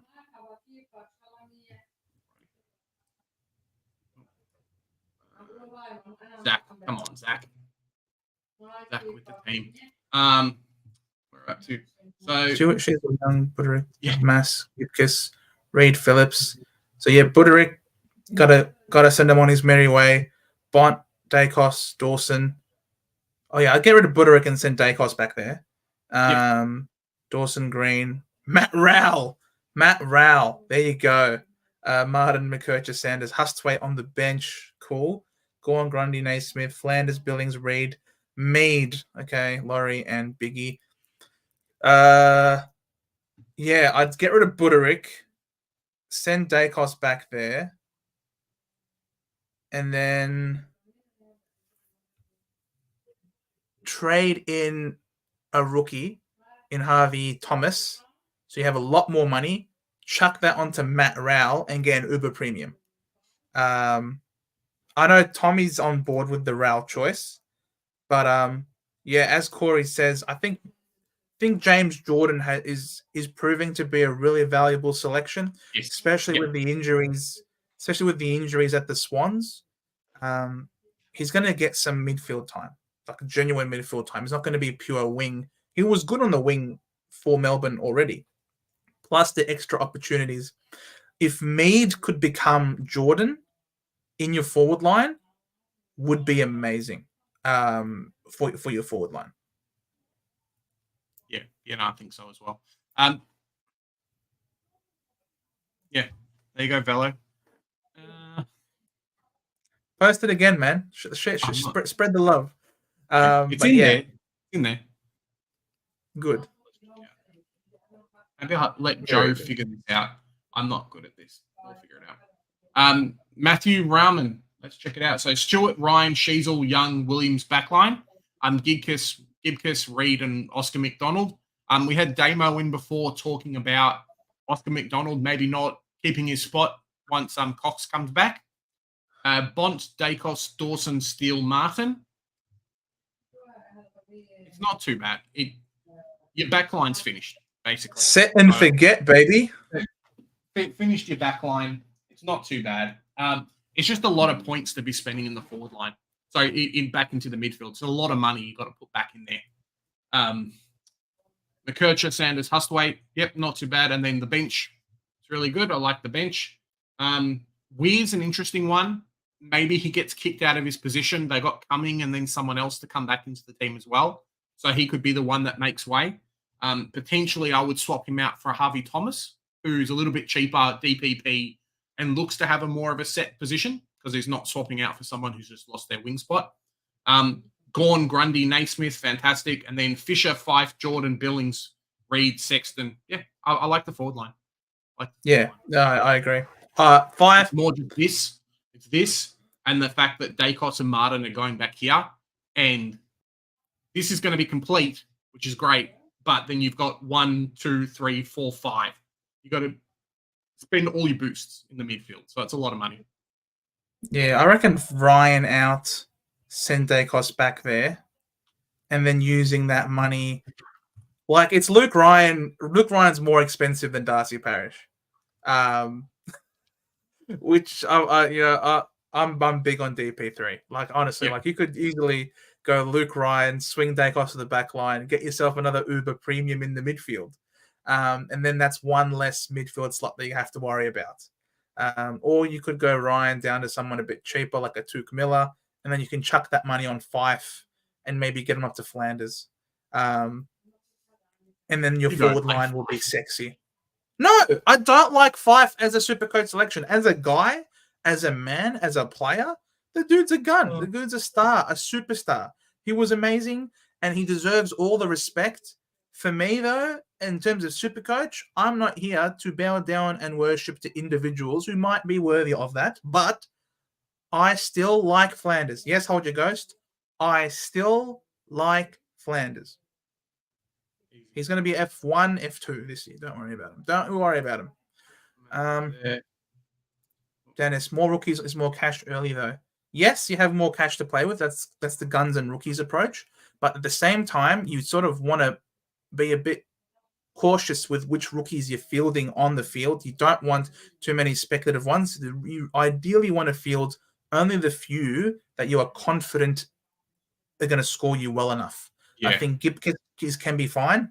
Might average you about a 60. I think Sanders, Hustwaite, and McKercher can all average you 70 plus, which I think for rookies are great. And then in the forward line, you can field someone like a Sexton, has a gun roll, someone like a Mead, a Lazaro, could be in there, best 22, could average you 65 plus, and maybe someone also like a Wilson, playing on a wing, but working hard on a wing. So moving back into defense, he'll have a good floor as well. So, but other than those, I can't say there are many other rookie fieldable options. You want to be selective. The thing, Dennis, is you really just have to be careful, right? The aim is to make money, but the aim is to finish your team as quick as you can. And you do that by bringing in guys like D'Ambrosio, Zach Williams, who are a little bit more expensive, but offer that consistency in scoring as well. Remember that we are playing best 18 for the first 6 rounds, but outside of that, but 4 of the first 6. But outside of that, it's back to best 22. And if you've got a rookie on field, they might just not be able to do that for you. So I'd rather pick a D'Ambrosio versus a rookie because I know this guy can probably get to 400K and he can do it quick because I'm expecting more than a rookie score out of him. The same with the Williams, the same with some other ones versus just having more rookies on field. Maybe it's a little bit of a mentality from previous years when it was best 23 or best 22. But it's worked out all right for us so far. Checking out Flag Pie's team. Stewart, Houston, Young. First, well, not that many Houstons. Young, D'Ambrosio, Williams, Gibcus. I don't mind the back line. It is a little bit stronger because of D'Ambrosio and Williams versus having 2 extra rookies there. You just need Zach Williams to play, obviously. Bont, Petrarca, Dawson, Parrish, Steele, Nick Martin. There you go. 5 guys who you're hoping are going to be top 8 and you're going to be able to keep them all year. Thompson Dow, first one we've seen so far, I'm pretty sure. And then no McKercher. No McKercher. See? Jumping off the McKercher train like Big J. Gorn, Grundy, Naismith. It's fine, obviously. Fisher, Jordan, Billings, Harley Reid, Mead, Sexton, McRae, Wilson. I don't mind the team. I think the team's very good. I think McRae is the one that needs to go. First preseason game, he played limited minutes against North Melbourne. Second preseason game, he played limited minutes again, coming off the bench. I don't even know if was he named in the second preseason game. Sorry, he was. Check. He was. But he came on late. Minutes, I'm pretty sure as well. Yeah. So if he's getting that, he's not ready to go, or at the very least, he's going to be a sub. So don't have him in your starting team. You can get better guys. You can get like Kai Lohman and Dempsey for around this price. So definitely jump on those. Yeah, you can also get Mead off the field as well. Like you can go maybe Mead to Lazaro, for example. Or I don't mind Mead could be the Dylan Williams. Is it Dylan Williams? He could be. Yeah. He could be the sneaky one. Someone posted before about McNeil. Let me see if I can find the McNeil. Yeah, McNeil looked good. He did look good in the game. I noticed. I really like him. I think the selection's fantastic. I would go in this team. I would go Finn McRae to McNeil, and I would love it. McNeil played 13 games last year, and yes, he didn't average a lot, but he played a lot of games, and Bevo likes him. If he can jump up and start scoring like a 60 average, even at 150K, it's a viable option, and no one will have it. He could be the sneaky pick that you've got that everyone's like, damn, I wish I had started this weird McNeil kid who's now popping out 80s in this Dogs team. Because he looks good. Pressure forward looks really good. And get Dow to McKercher and Mead up to like a Harms. You'll be laughing. Stop talking about Dow to go Dow to Berry and then you'll be right. No. You can go Dow to McKercher. He's going to get DPP. He will be good. He will be solid. All of the defenders at North Melbourne perform well. And he's a highly talented player with great ball use. I know. And get Mead up to someone with job security like Harms, I reckon. My take. That's just my opinion. Flag Pies. I know. Finn O'Sullivan. So checking out this team. Ooh, I like this backline. Daicos, Stewart, Sheasel, Hayden Young, D'Ambrosio, Reid. I like it. Nice mix up there. Bont, another Libba fan. Parrish, Martin, Crouch. Sam Berry, Riley Sanders, Hustwaite, McKercher, Sharp, Clark. Very interesting. It's a lot of money putting McKercher on the bench. I suppose like him and Hustwaite could be swapped, so it doesn't matter too much. Gorn, O'Brien, Joe. Jumping on the O'Brien train. Naismith, Fisher, Fife, Jordan, Harley Reid, Dersma, Sexton. Yeah, I don't mind the team. It's different. In Supercoach, sometimes different is not bad. So I would be happy running this team to start the season, I reckon. This is a team that was made. I look at this team and I see myself of last year. Like this Finn O'Sullivan team was me this time last year. Every single player selected had great practice games. Yep. All had great practice games. And it seems to me that this team was made based off the practice games. And for me, I got killed on that basis last year. And I learned a hard lesson not to get sucked in reactionary to these preseason games. Okay, it's O'Brien killed West Coast. It's almost at this point any ruckman who's playing West Coast in any given week, you can chuck a VC on them, a sneaky VC perhaps. You know what I mean? Like with what's going to happen. So I wouldn't go Riley O'Brien at this point just because of what we saw in the preseason. So for me, I wouldn't go there. I mean, even Dersma. Dersma's role isn't the best, but he performed really well on the weekend, and so we've got him in there. I wouldn't do that myself. I would try and put my team into getting more premiums. You got Daicos, Stewart, Sheasel. So you got 4, 5, 6, 7, 8, 9. You've got 9 keepers. Fisher is a 10th one. I don't think O'Brien you're keeping all year. I don't think Crouch you're keeping all year. So you've got 10 keepers. I think that's a bit light on. I think you want at least 11, personally speaking. And then the other half of your team, you can work and spend those trades to get them in.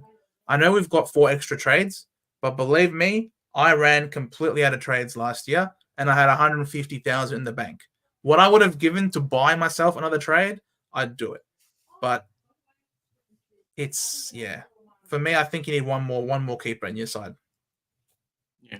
But if you think Riley O'Brien's a good pick and misses out on all the early buys, I'm not sure his run at Adelaide, Joe. It's something to really have a look at as well. But if you think he's going to be good, if you think Crouch are going to be good, it's not a bad team. Yeah. Right. Not too bad. Looking at Jacob's team. So run us through it, Joe. How much money? 61.7. That's a lot of money. Daicos, Sicily. Wow. We have a Sicily believer still. I like it. Interesting. Sheasel, Kitty, Coleman, Massimo. Did you tell me to run through this because you saw Coleman? No. I 100%. Legally, Edwards. Okay. Petrarca, Goulden, Sarong, Green, Martin, McCurcher, Sands, Huswaite, Sharp, Sin, Rollins, Gorn, Grundy, Naismith, Flanders, Philippou, Fife, Billings, Reed, McRae, Fantasia, Darcy. So that forward line is letting you down, Jacob. I get the mid-pricer, but I wouldn't go with Philippou as the mid-pricer. I'd definitely have Jordan in there. But I can understand why you might decide not to go with Jordan because you've already got Errol Goulden and Nick Daicos and Grundy. So you're probably being very aware of that buy round. But at the same time, what I would do is rather than going with Philippou, I'd have Jordan. And rather than having Goulden, I'd have someone else. If you are particularly worried about that buy round. Or you can get rid of Grundy. Entirely up to you. So and maybe go with a Cherry or maybe go with an English or whatever it might be because you don't have Bontempelli. And a lot of people, there you go. Thanks, Dennis. I'm a GWS fan. Very, very rare around these parts, but very honored to have your presence around us. There's a big, big sound, and it's not from Aaliyah, apparently, says Dennis. So because you don't have Bont, who a lot of people are cementing as their perma-captain, because he has that ceiling and reliability, if you don't have him, then some people might decide, all right, we'll fade the Bont, but we'll go with English instead, who was the highest scoring player for the entire game last year. So if you don't have either of them, you are really reliant on Petrarca as your best captaincy option. But we've got news that Clayton Oliver's playing in round 0. And that also, I think, affects the viability of Petrarca as your perma captain. So I think there is value to be had in having a Bont or an English type. Yeah. I think as Joe says, you've got enough money in your team or enough money left over that you could probably go Petrarca to Bont and not have to worry too much. Few rookie changes to make as well. I'm not sure if Fantasia's going to be able to play much, and we've spoken about Finn McRae today as well. So swapping some of those guys out, definitely for a Darcy Wilson, who I'm not sure when this team was made, but not picking Darcy Wilson after he came off and was it 96 or some monster number? 106. Pretty sure 106. Yeah. Very, very good game. and just a very good player in general. So, yeah, few rookies to move around, but that's fine. We can wait till round 1. You've got enough money, but definitely Bont is the way to go. And I don't think Petrarca is going to score that well with Oliver back in the team either. At least to start with, you can probably get him at 60k cheaper. So yeah, commensurate with the price, correct. All right. Anytime, Finn, not a problem, man. Where was it? So And Frank, it's not accusatory. It is not. I'm not being critical of you whatsoever when I'm saying you're being reactionary. It is a very natural, normal response. And like I said, it's happened to me last year. I'm just talking from experience, and it's not critical. Okay, it's all from love, Finn. All from love. Believe me. cool. So we've got Frank's team. I don't prefer to do 2-page teams, but that's all right. So Daicos, Stewart, Sheasel, Young. I like it. Gibkiss, Reed. You know our thoughts on running 4 in the back line. Schoenmaker, definitely different, but potentially he could be the one, right? If round 0 was a thing for St Kilda, Schoenmaker could cement himself in our team as being that number 4. At the moment, I'm not set on a Caulfield that I think is very good, and in my eyes, maybe there's 5 options in the back line that you can pick, like, just the way it goes. Bont, Petrarca, Dawson, Sarong, Nick Martin. It's not too bad. Big bucks. Big bucks. Oh, big bucks in this midfield. Love it. It's a lot. It's a lot of money. McKercher, Sanders, Hustwaite, Roberts, Wilson, Clark. I like that bench. I like that. It really just comes down to Roberts, right? We spoke about earlier about Roberts potentially losing some time or losing his spot. If like if Lloyd and Rampy come back. So just a bit of a watch and see for him. But round 0, if those guys come in, maybe he drops from, he's not going to score 100 every week, but maybe he comes in and drops from like 100 to 60. I think he's still viable as a 60, just given the role, because there might be games where he gets a 75, 80. So I don't think it's so bad. You all right with this team so far, Joe, when I switch over to the forward line? Yeah, yep. I'm happy with it. Petrarca, obviously the question mark with Oliver in the side, but yes. Yeah, free up some money, maybe throw a Butters or someone else a little bit cheaper. Yes, Butters, correct. English Gorn, so very, very interesting. Paid up there. No Zach Fisher, no Flanders, Joe. What? Jordan, I was about to say, Mead, Windsor, Sexton, Dempsey, Cadman. Yeah, I was about to say, that's a lot of money in the midfield. And then we see English as well. I'm like, gee, the money, there had to have been some cuts somewhere. And it's in the forward line. Absolutely. No Flanders or Fisher. In my book, having both is the ideal forward line. At this point in time, I think having both Flanders and Fisher is the most ideal. I think the least ideal is having neither of them. Because both of them appear at this point in time amongst everybody else to be the best, I think, most reliable scorers plus a James Jordan, probably in 3rd place. So English, you're probably just reserving judgment based on what happens with Grundy in round 0. That's perfectly fine. But I think the midfield, you'd need to free up some cash, I think, and chuck it on a Mead. Windsor is fine as a selection because he was named round 0. And I'm pretty sure Melbourne have some injuries to their wings. So I think Windsor's going to be reliable. He's going to be reliable enough. For me, Mead, I'm not sure if he's going to score as well, worthy of that price, especially if Butters actually plays. Then Mead might not get as much CBAs as he ideally would like to have, because he's an inside mid player, is what Mead is. So, but yeah, if you could just free up some money further up the ground to put it onto getting a Fisher in your forward line or a Flanders, then could be really good, because as Cause is saying, Hunter could be at least 4 weeks away. And you would imagine that means that for at least those 4 weeks, Windsor's playing every single game and making money. Yeah, no, I think so as well. It's very, very hard to chase one guy. And if Fisher turns out to be a premium, you probably lost 200K by not picking him, right? So you can make that up with some other people. Maybe you've got a rookie that makes that much money, and then you spend a trade on top of it to get to a Fisher. Okay. But if you've got to do that against a Fisher and a Flanders, and both of them turned out to be must-haves, that's like, what is that? That's like 400K plus the 2 trades, or potentially 3 or 4 trades to be able to get those 2 guys in. Pick one of them, guys, if you can. You don't have to pick both, but at least pick one of them. Like, I understand if you had, so if we go back to the other plays, right? I understand if these were premiums, if these 3 were premiums, then cool, put all your money into the forward line. It's okay. But because they're not, you're still chasing so many more upgrades in your team. It's pretty crazy. Yep, agreed. Yeah, Mead did very, very well. Joe's a bit anti-Mead. I'm okay to pick Mead. But yeah, it's just a lot of money to have to chase up. Don't know what his job security is going to be like. I don't know if this guy gets 25% CBAs with a Butters injury in the first few minutes of the game. I just don't know about that. Like, Butters is too good.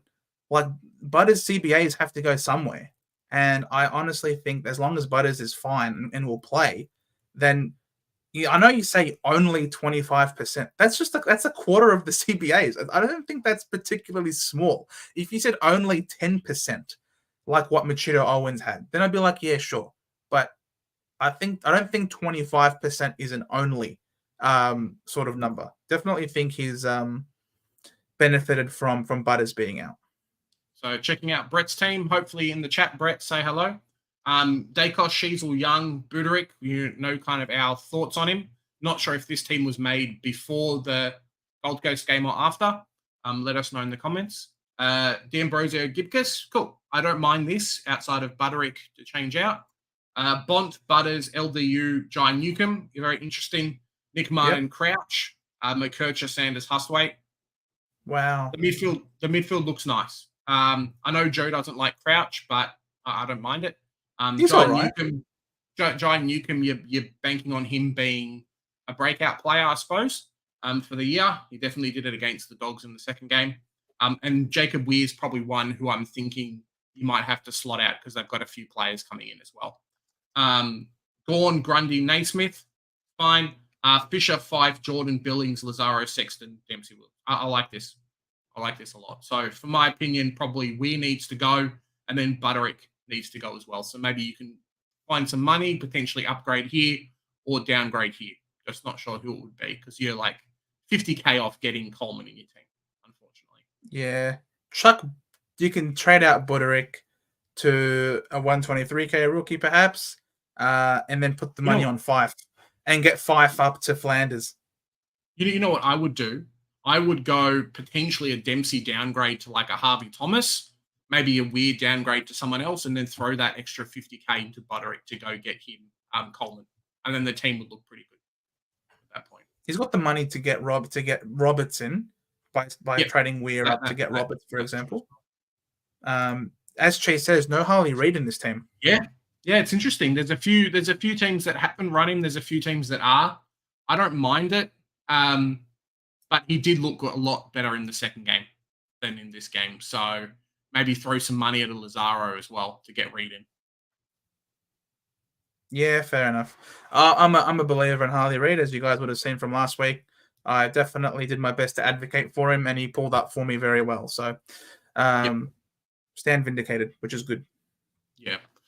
Someone here was talking about Butters, Damien. From what I've seen on the Butters train, it doesn't look too bad. He should be able to play. Maybe he could have played the game, but obviously being a preseason game, they weren't going to push it. The only issue is he had, and congrats to the Insider boys for kind of talking about it as well, but he had an injury in the preseason as well to his ankle and then has done it again. So there's a little bit of concern from those guys that, hey, look, maybe, potentially that recurring injury, something to watch out for. But looks like he's fine and good player anyway. So yeah, he is. Cool. We have Travis. Travis was asking before about his team, so here you go, Travis. Hope you're listening.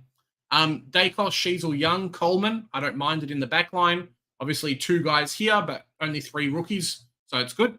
Bontempelli, Goulden, Sarong, Jack Steele, McCluggage. McCluggage is very interesting. I like the McCluggage pick. He went bonkers in the first preseason game, didn't he?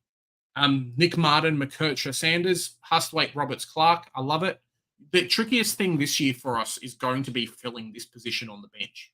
I think a lot of people are going to pick one or two of these guys, but it's having this third player. Maybe you have to run all three. We'll figure that out kind of come preseason games, round 0 games to work it out. Gorn, Grundy, Naismith's fine. Fisher, Jordan, Billings, Reed, Mead, Wilson, Sexton, Harvey Thomas. I love the Harvey Thomas pick. I really like this team, Joe. Yeah, it's a very good team. It is a very good team. Well done, Travis. Just the question mark on Mead. I got nothing against him, but we have to see what his role is like, what his midfield minutes is like, with Butters in the team as well. But other than that, very good stuff. Super pod.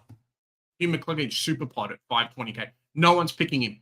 And the beautiful thing is that because, yes, he's round 2, so round 2 bye, there is some opportunity for other people to jump on him if like a Steele does bad and then he does really well. But if you don't and he goes really big, you're not missing out a lot. You could have a Hustwaite cover him for that week, and it's not like you're in danger of having 3 or 4 premiums out like you would maybe a Melbourne week or something like that. So, yeah, just something to watch out for. But I really like the pick. Breakout year for him potentially, Joe. Potentially. But jury's still out on that. Yeah. Magnus with his $300 dues left in the bank. Nice. Stewart, Sheasel, Young, Elliot Yeo, one of the few Elliot Yeos we've seen. D'Ambrosio, Reed, Gibcus, Howes. Howes got named. I have nothing about the pick at all. I'm going to quickly sneak up on the pick. Bont, Libba, Goulden, Parrish, Jack Steele, Nick Martin. I like it. No McKercher, Joe. He's faded McKercher. Roberts, Clark, Harvey Thomas. Love it. Gorn, Grundy, Naismith. And then Fisher, Fife, Jordan, Lazaro, Sexton, Wilton. And no Harley Reid either. Very, very interesting. What do you reckon? 2 of the biggest rookie names coming out of this draft, both not in the team. That's a fair shout, Magnus. I personally see Harley Reid averaging pretty close to Nat 5 without the extensive injury risk personally. Yes. And you can save yourself a lot of money there. So you'll have more than $800 redos. And what would you do with the money, though, is the question. It's a very solid team, to be completely honest with you. It's a very solid team. Well done, Magnus. Yeah, I really like the team. If you had a little bit of money, maybe go Lazaro out. I don't know about Nguyen. I think there might be potentially some job loss there, but we'll wait and see for round 1. Maybe a Howes down to Phillips. You could do Howes down to Phillips, Lazaro up to Reed as just a quick 1-2 swap, and then the team would look so much better. Yeah. And then it's just wait for round 0 and amend as you go from there. Cool. Agreed. Done. All righty. Oh, this one's not available. Sorry, mate. I think that's Paul's team. Sorry, Paul, your team doesn't work. All right. So we've got Hunter. I don't know where the rest of Chris's team is. Sorry, Chris. Check out Sharp. And then thoughts on Roberts, Lachlan yet? You get a free look at him in round 0. Yep. If he continues to play off half back, then he's going to be a really good scorer. But then again, I'm pretty sure we're going to see the return of Rampy and Lloyd, which could mean that he doesn't play that halfback role and not look great. But we get a free look at him in round 0. Personally, right now, I think it's viable to start with him on your bench and then make the assessment after round 0. Yep, I think so as well. And I would love, Hunter, if you're quickly in the chat, give us how much money's left in the team, because we could not see how much. You could have $2 million left and we wouldn't know. Hunter, post it in the chat. Let's see. Stewart, Sheasel, Short, Young. First short. D'Ambrosio, Reed, Gibcus, Phillips. I don't mind it. Bont, Goulden, Rosie, Nick Martin, Crouch. Ollie batting very deep, Joe. Ollie Wine. Sanders, Hustwaite, McKercher, Sharp, Clark. No Roberts, but that's fine. Gorn, Grundy, Naismith, Fisher, Jordan, Billings, Mead, and we got Sexton and Wilson, and Harley Reid on the bench, and Kai Lohman. So that forward line is very stacked. I love the forward line. It's okay. You can have like a Wilson on the field and Reed on the bench, so it doesn't matter too much. But you're batting very deep in the midfield, and I like it as a super coach. Agreed. It's a very, very deep midfield. I think Wines and Crouch, it's so hard to split the two. Yeah. So why not just get both? It's so polarizing too. Like we've talked about, maybe don't pick all of them, go for keepers, and then cool, don't go for keepers. And it's like we've seen so many good teams that have some and then don't have the others that works out all right. Yeah, I think Sharp, and it just comes down to, in the end, I suppose, the difference between the rookies that you can have. So like you're missing a Lazaro type, missing a Roberts type, missing a Dempsey, missing like you start to miss some of these pretty, McKercher is on the bench, which is pretty good, I guess, but there are some rookies that I think are going to make you a lot of money. And whilst you are fielding these extra mid prices on the field, it also is sacrificing, I suppose, your cash gen. And ultimately, cash is king as well. And if you don't start them, you're never going to have them.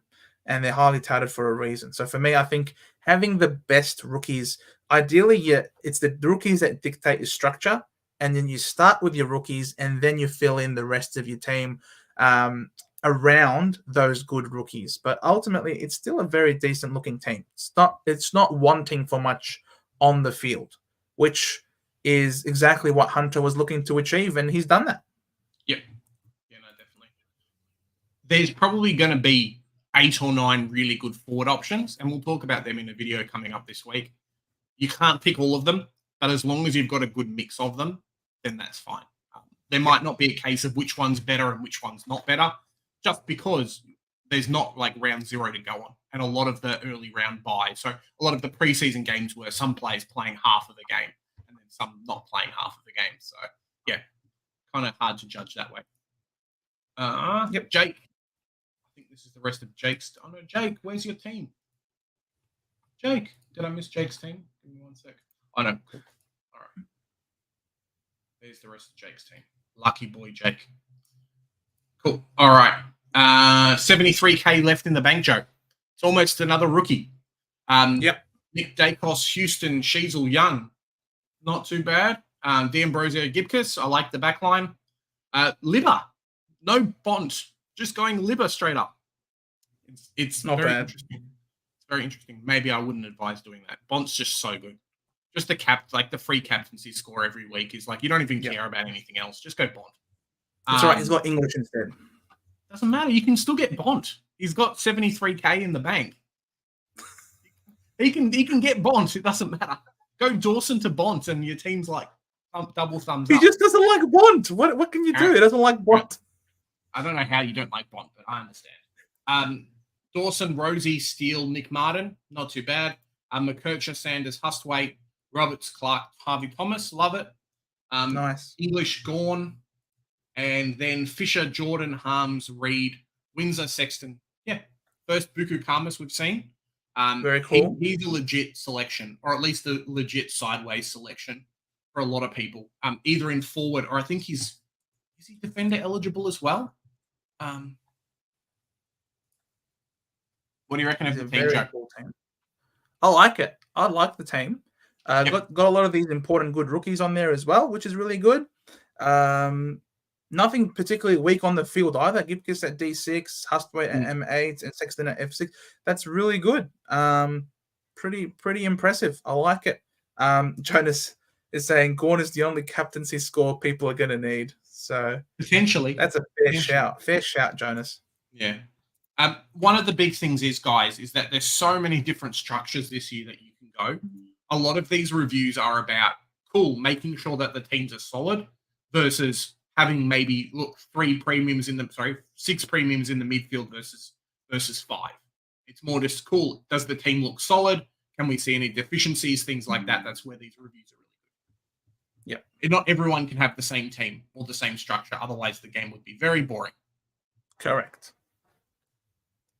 We have Caitlin Stevens. So Hello, Caitlin. I don't think we've seen a post from you before, so No. congratulations. Nick Daicos, Stewart, Houston, Young, Gibcus, Reed. I don't mind the back line. Four rookies on the bench, though.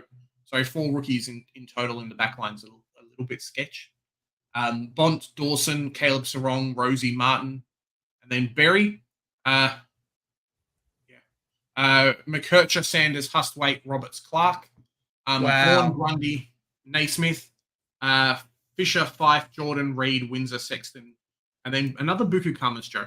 Very cool. Very cool team, Caitlin. Well done. I like this team a lot. No McKercher, going with a Berry instead. So she's taken up your offer on that.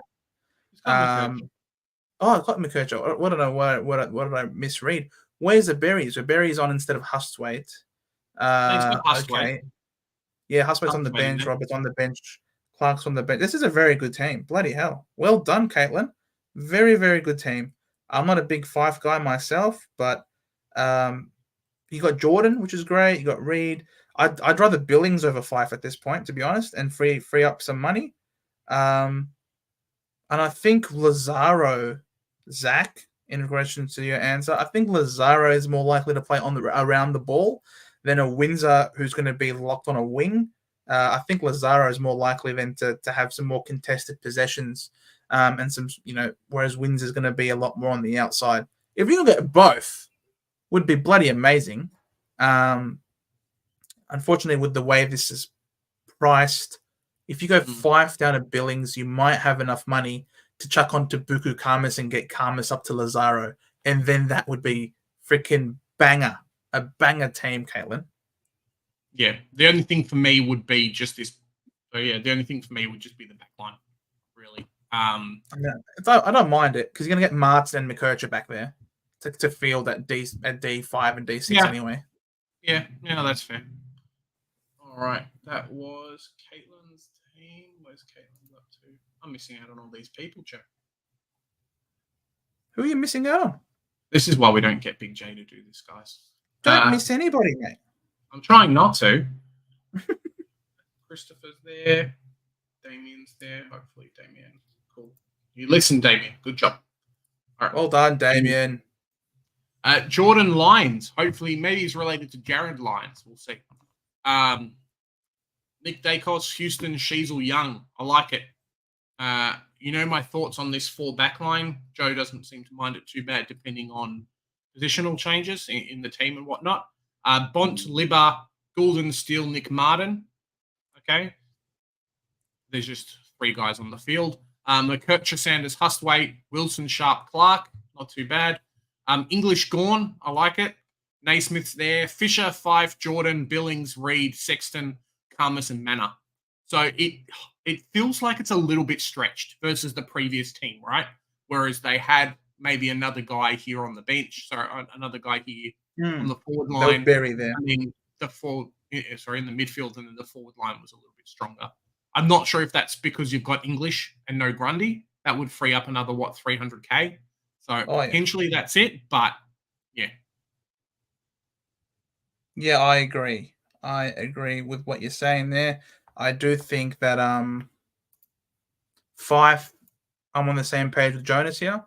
Mid-5 crisis can hardly run. Inside work was good, but he will be spending a lot of time on the pine, correct?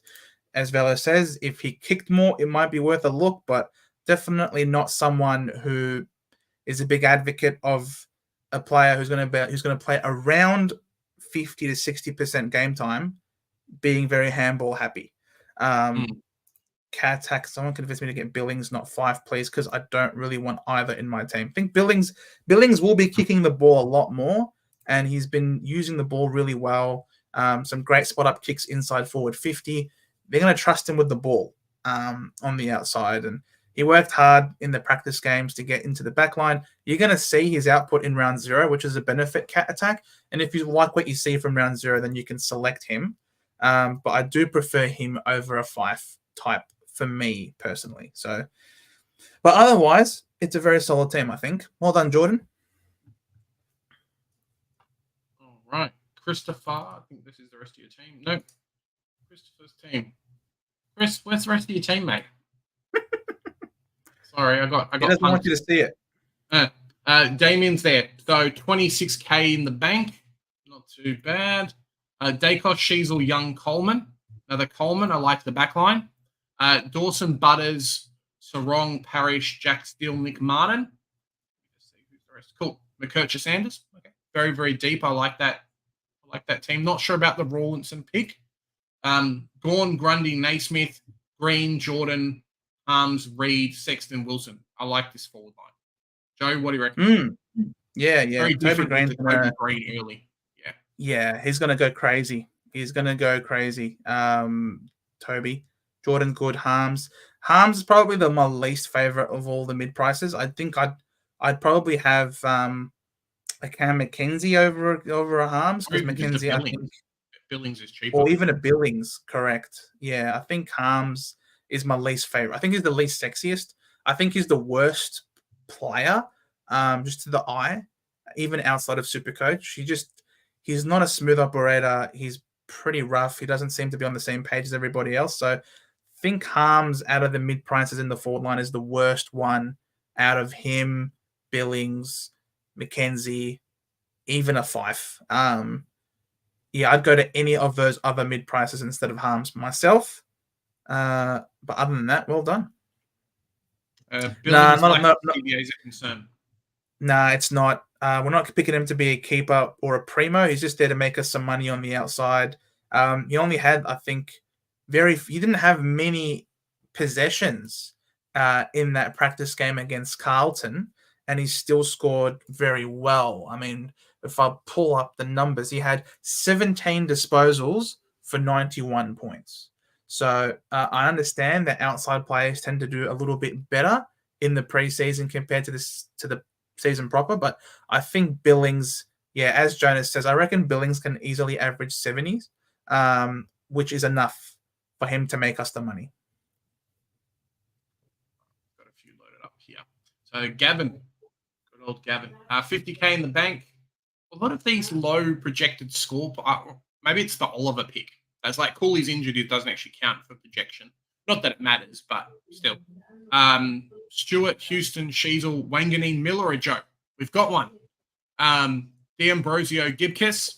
I don't mind it. Nazai is very different of a pick. And then the three guys on the back line. Bont, Oliver, Butters, LDU, Golden. Larry. Yeah, that's what I was saying. It's like, hey, let's go. Goulden, McKercher, and then he's got the rest. Sanders, Roberts, Gorn, Grundy, Fisher, Jordan, Billings, Reed, Sexton, Wilson. Nice. Like, nice this is just forward line. I love it. Nuon is probably the one that needs to get swapped out. And then Harvey Thomas. What do you reckon of the team? Oh, this is the defense. Yeah. The team is good. I just think that having Roberts on the field is not recommended, especially with the question marks over his job security and role with all of the players coming back for all the Sydney Swans. Nazaya is a great player. We obviously started him last year because we predicted that this was what was going to come about from him. But is he at that price? He has to be a keeper. And I don't think he is. I just don't think he's going to be a top 6 to 8 defender distributor. It is what it is, personally. I think he's in that awkward price point where it's either you just pay up a little bit more.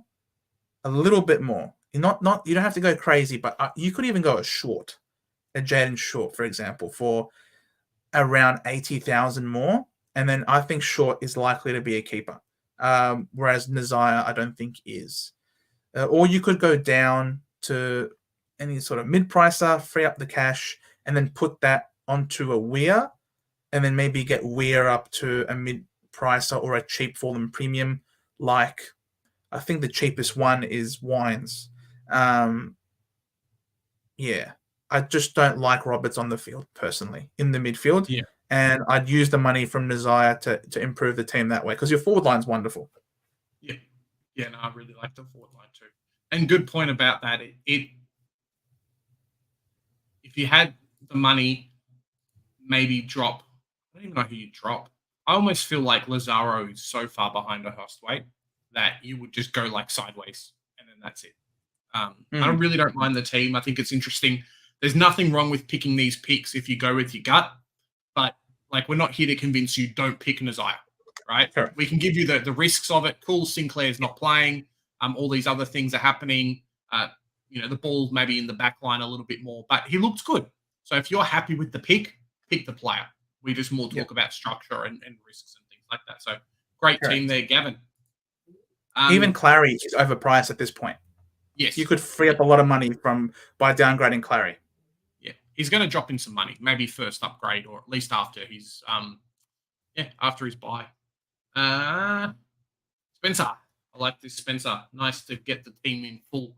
Daicos, Stewart, Cheezel, Young, Gibcus, Caulfield, Reed, Pink. Our thoughts a little bit on that 4 guys in the back line.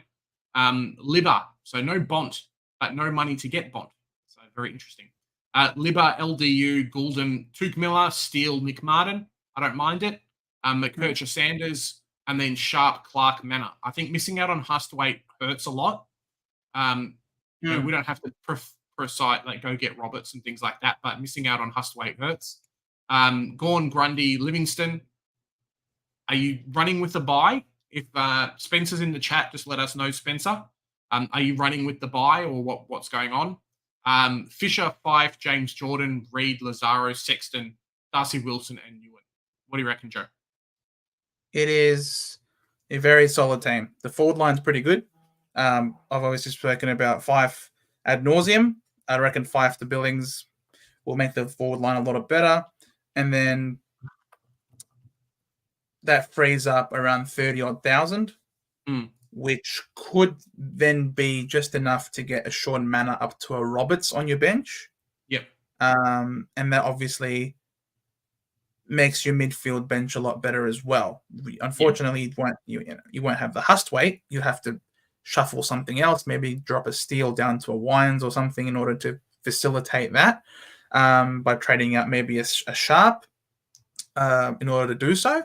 But all in all, on the field, it's a very decent team. As Velo says, 7 North players. Wow. Yeah, it's going to be interesting because that back line is really, for North Melbourne, there's opportunity there. I've spoken about it ad nauseum about North Melbourne losing all their backline players, Ben Mackay leaving, them basically having to reinvent the position, which means that there's going to be a lot of rookie guys who could end up making some catch for us. So I haven't seen 7 North players, but now I have. So thanks. Yeah. Exactly. It's JP, so this must be him. Grab Naismith. If you can figure out some money, Naismith's definitely worth a pick there. Can you tell me Bradford more. Jump on the North train. Let's go. Get around them. Very decent. Right. This is Matt's team. Cool, Matt. I'm not sure how much money you had, Matt. Maybe you posted down below and I didn't see it. Stewart, Ryan, Sheasel, Young, D'Ambrosio, Reed. Another Howes, Joe?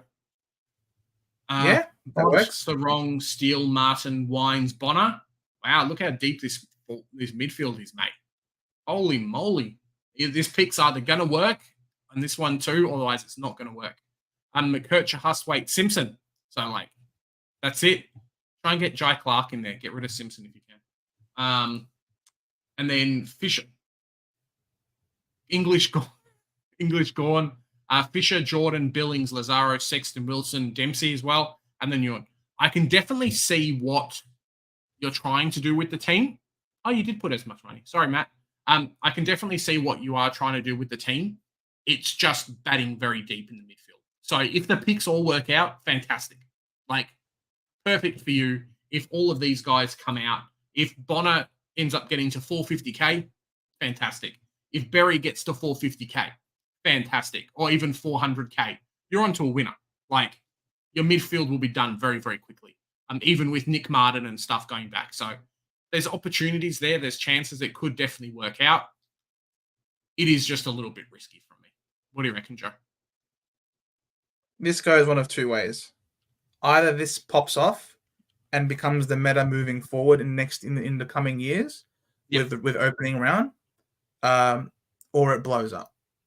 And you trade out your Berries and your Bonners to try and get those rookies that are scoring really well onto your field Because imagine if McKercher matches Bonner for points on field, and Hustwaite matches Berry for points.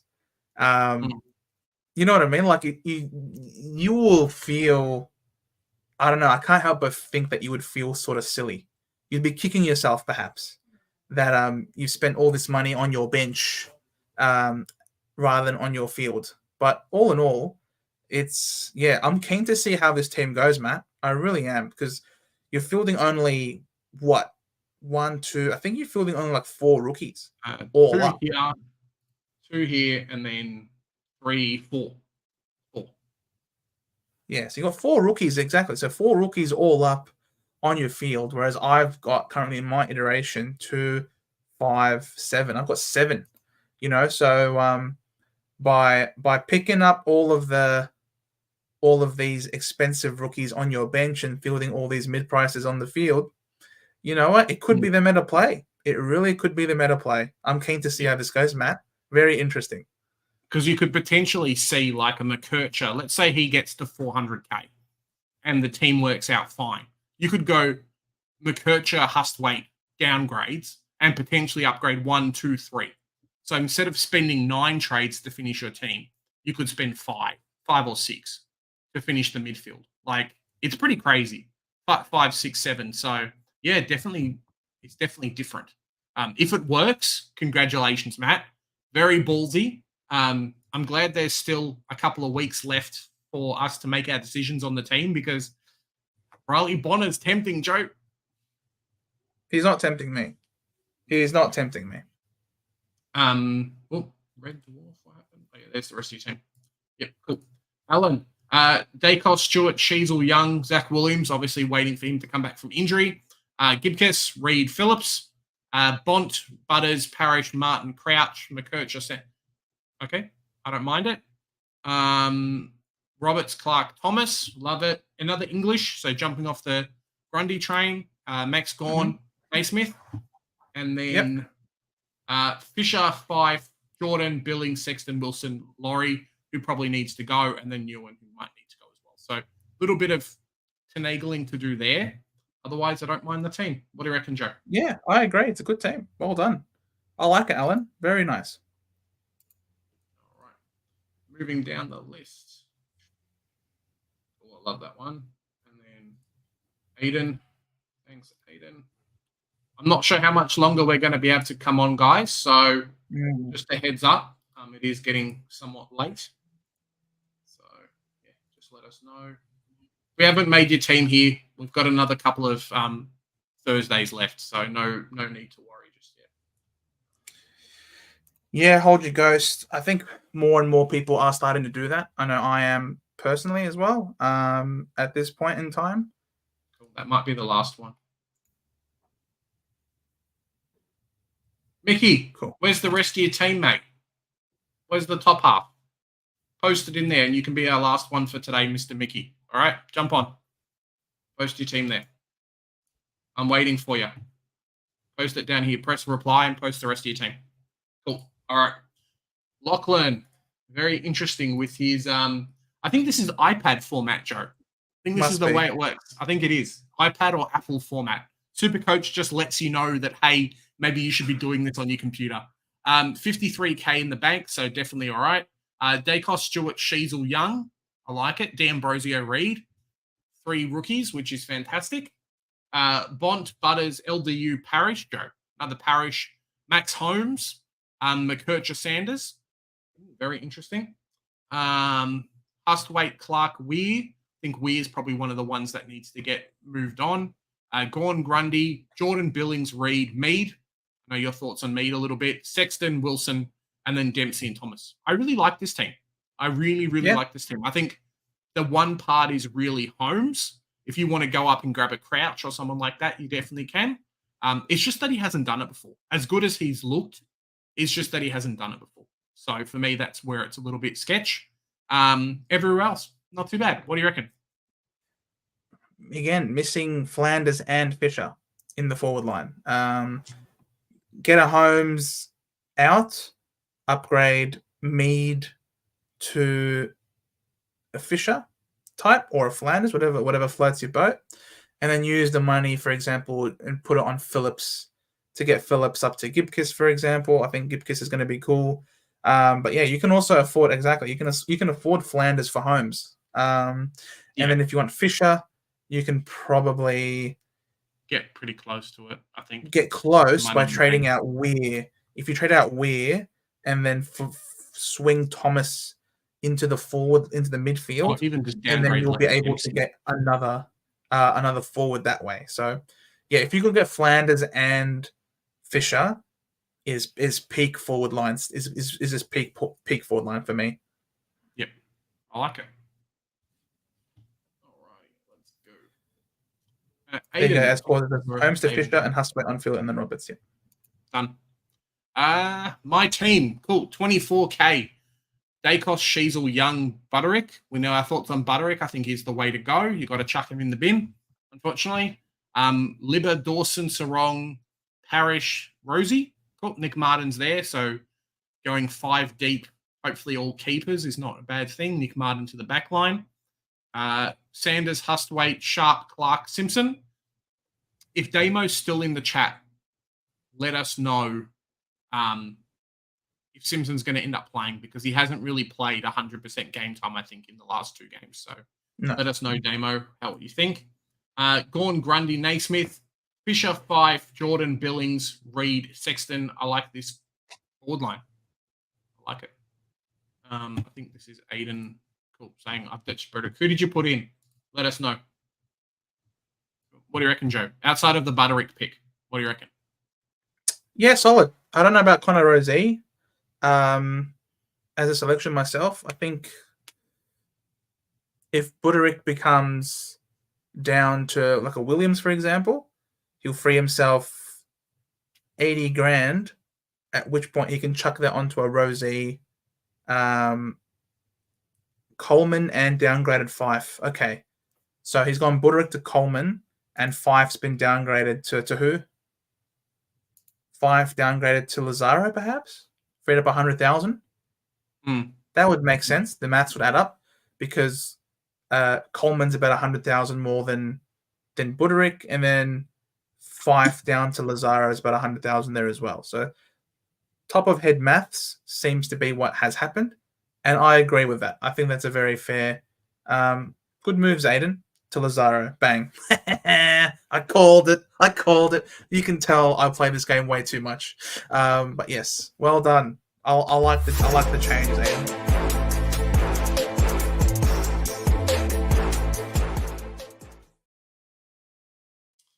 Next up, we have Heat's team. Sorry about that bit of transition, guys. Hopefully, what the hell happened?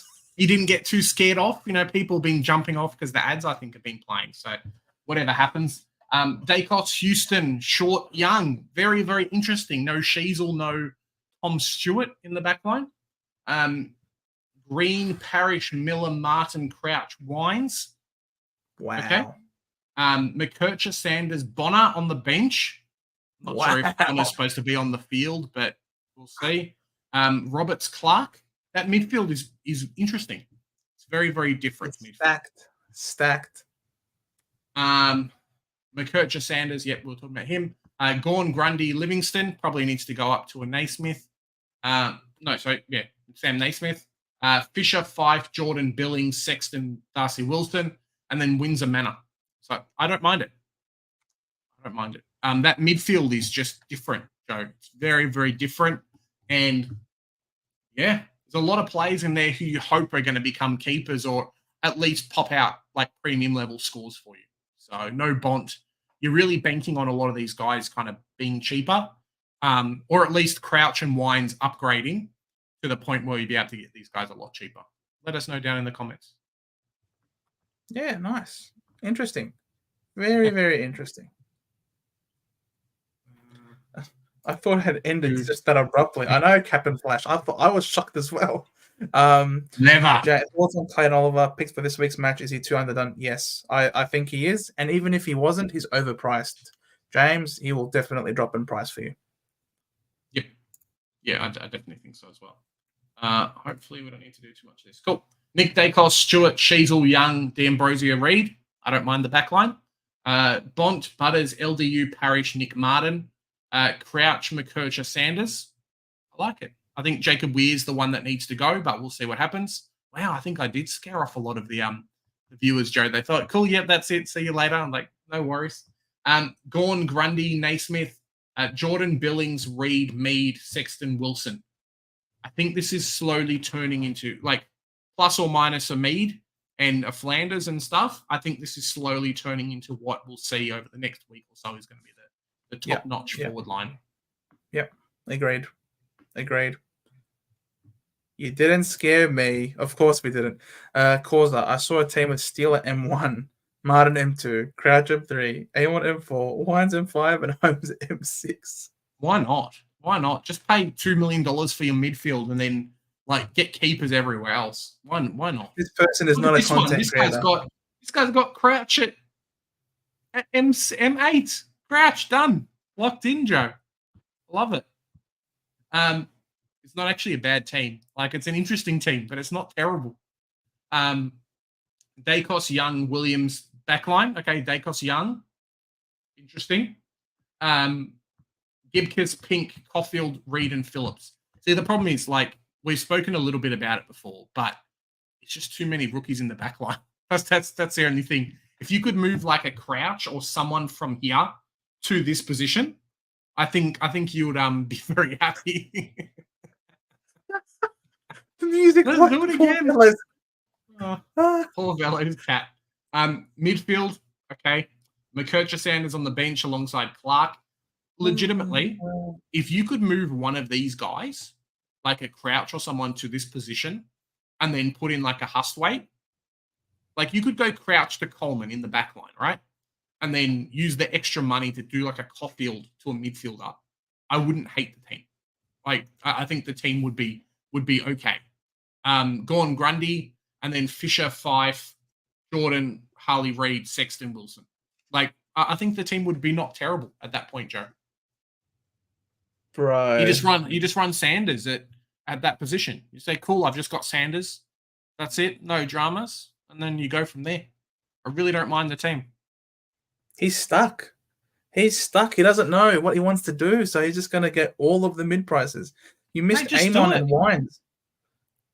Just do it. Like, legitimately, Noah, plan out the team. Someone's got to go. Someone's got to go from here to get us played in. It's Rosie. Yeah, probably be Rosie. So let's go Rosie to like a Coleman, or Rosie to even like I mean, you can't do Tom Stewart, but Rosie, someone who's a defender, and then throw one of your defenders from here into the midfield and turn it into Hustwaite. You're set. Like, the team's not terrible at that point.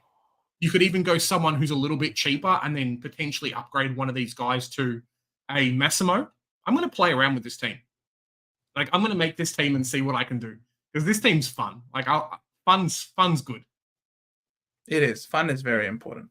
I'm going to save it on my thing. Shut up, Langers. Shut up, Langers. I was taken aback, okay? I was taken aback. All right. I think this might be our last team.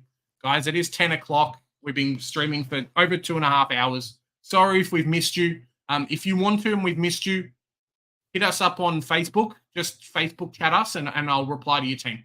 So this is Lachlan Hurley's third team. Is it? Lachlan? We have one more. Let me see if Mickey has posted his team. I did tell Mickey that I'll post his team. This is Lachlan Hurley's third team. Where are you, Mickey? Lachlan Hurley. He's got me. He's got man. Lachlan Hurley. If you're in this chat, you have thrown me for an absolute doozy tonight. Absolute. No, sorry, doozy, Mickey. Mate. No team. All right. Last team for tonight. Let's go. Lachlan Hurley. iPad team again. Daicos, Stewart, Sheasel, Young, D'Ambrosio. Zach Williams on the bench, but I think he just pressed optimized, and then that's what happened. Reed, Phillips as well. Interesting. If Zach Williams goes there, he's got no defenders on the bench, Joe. So no defender rookies on the field at that point. Lachlan Hurley is legit just taking the P155 right now. We'll see. He'll send a team, one with no midfield rookies on the field, and then one with no defender rookies on field, and then one with no forward rookies on field. Mate, You've got him upset now. Watch out. Daicos, Stewart, Sheasel, Young, Mass, Reed. Okay, so Martin goes back.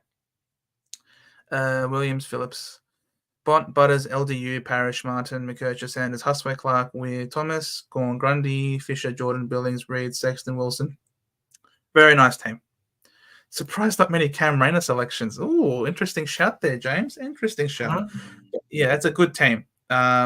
Which team is the best of the three? See, I told you he's put in 3 teams, Lachlan Hurley, and you've opened all 3 of them. I got spammed. Sorry, mate. They're all good in individual ways, Lachlan. I think Big J liked your second one the most. Yes. Yeah, I think so too. All right, guys. Where is Sloppy Joe's grandma's team? She doesn't have one at the moment, Not Jonas. yet. Not yet. Spam him every chat. Say, give me the grandma's team. We'll make it happen. We haven't actually made the community team yet either. We think just maybe there might be too much going on. So might be a next year type of thing. But we'll see if we can figure it out over the next couple of days. Guys, 2,300. Not bad. It's been amazing. Thanks for all the 70-odd people who've jumped on, and we've looked at your teams and kind of given our thoughts on different things. We've got 10 days of Supercoach left. So hopefully you guys can jump on. We've got a few more videos to pump out over the next couple of days, and it's going to be pretty fun. And we'll be providing you with our post-practice game teams, and then we'll be giving you our post-round 0 teams. Essentially what the final iteration will be. Obviously, what happens with round 0 will play a major part in what our final team lineup's going to look like. But so we'll give you in this coming week what our current teams are, and then we'll be giving you the updated one after round 0 as well, so that you can see exactly where we're lining up, what we're thinking of, and really hope you guys enjoyed the content, and really hope that you subscribe if you haven't. I think most of you guys, are absolute regulars, and absolutely look forward to every single Monday night coming and talking with all of you fine dudes and dudettes, or as Jonas likes to say, fellas and fellerinos. It's been a pleasure as always, guys. You know what I would love? This preseason, Joe and I have pumped out a lot of content, right? I think we're up to almost 80 videos for the preseason, which is bonkers. And I'm trying to get to the triple figures, but we'll see what happens there. If one of you guys ends up winning or makes top 10, our job's done. And that's what I'd love. Building this community, it's been fantastic. We'll be with you for the whole season. If you've got any questions, hit us up on Facebook. We've been smashing some stuff out on there as well. So stay in touch, guys. It's not just a Monday thing. We're running our show again, our live stream on Thursday afternoon as well. So stay tuned for that. Team sheets will be out. It might be a quicker one because I know round 0 starts on Thursday. So maybe we'll do a bit of a quicker one there. But definitely, it's going to be a lot of fun. 100%, guys. Because remember, here at the Centre Bounce, we do the hard work so that you guys don't have to. See you all. Yep. Keep going. Keep going. Are you sure? Are you sure? Yeah. You feel like smashing something, huh? You want to smash something? Mate, I was saying, thanks everyone for smashing that sub button. Today we just hit 1,800 subs.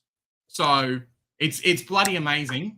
We started this preseason on like 1,116. So that's over, close to 700 subs in a couple of months. It's bloody amazing. And tell your friends, we're trying to get to 2K if we can. It's been fantastic, and hopefully you guys have got something out of it. Yeah, 5:30 car stream, guys, as you saw in the last 5:30, year. Jen. 5:30 on the drive home. We will see you in that stream. But between now and then, we'll have released a couple of videos. So thank you guys so much for your love and support. We'll see you in the next one. Bye for now.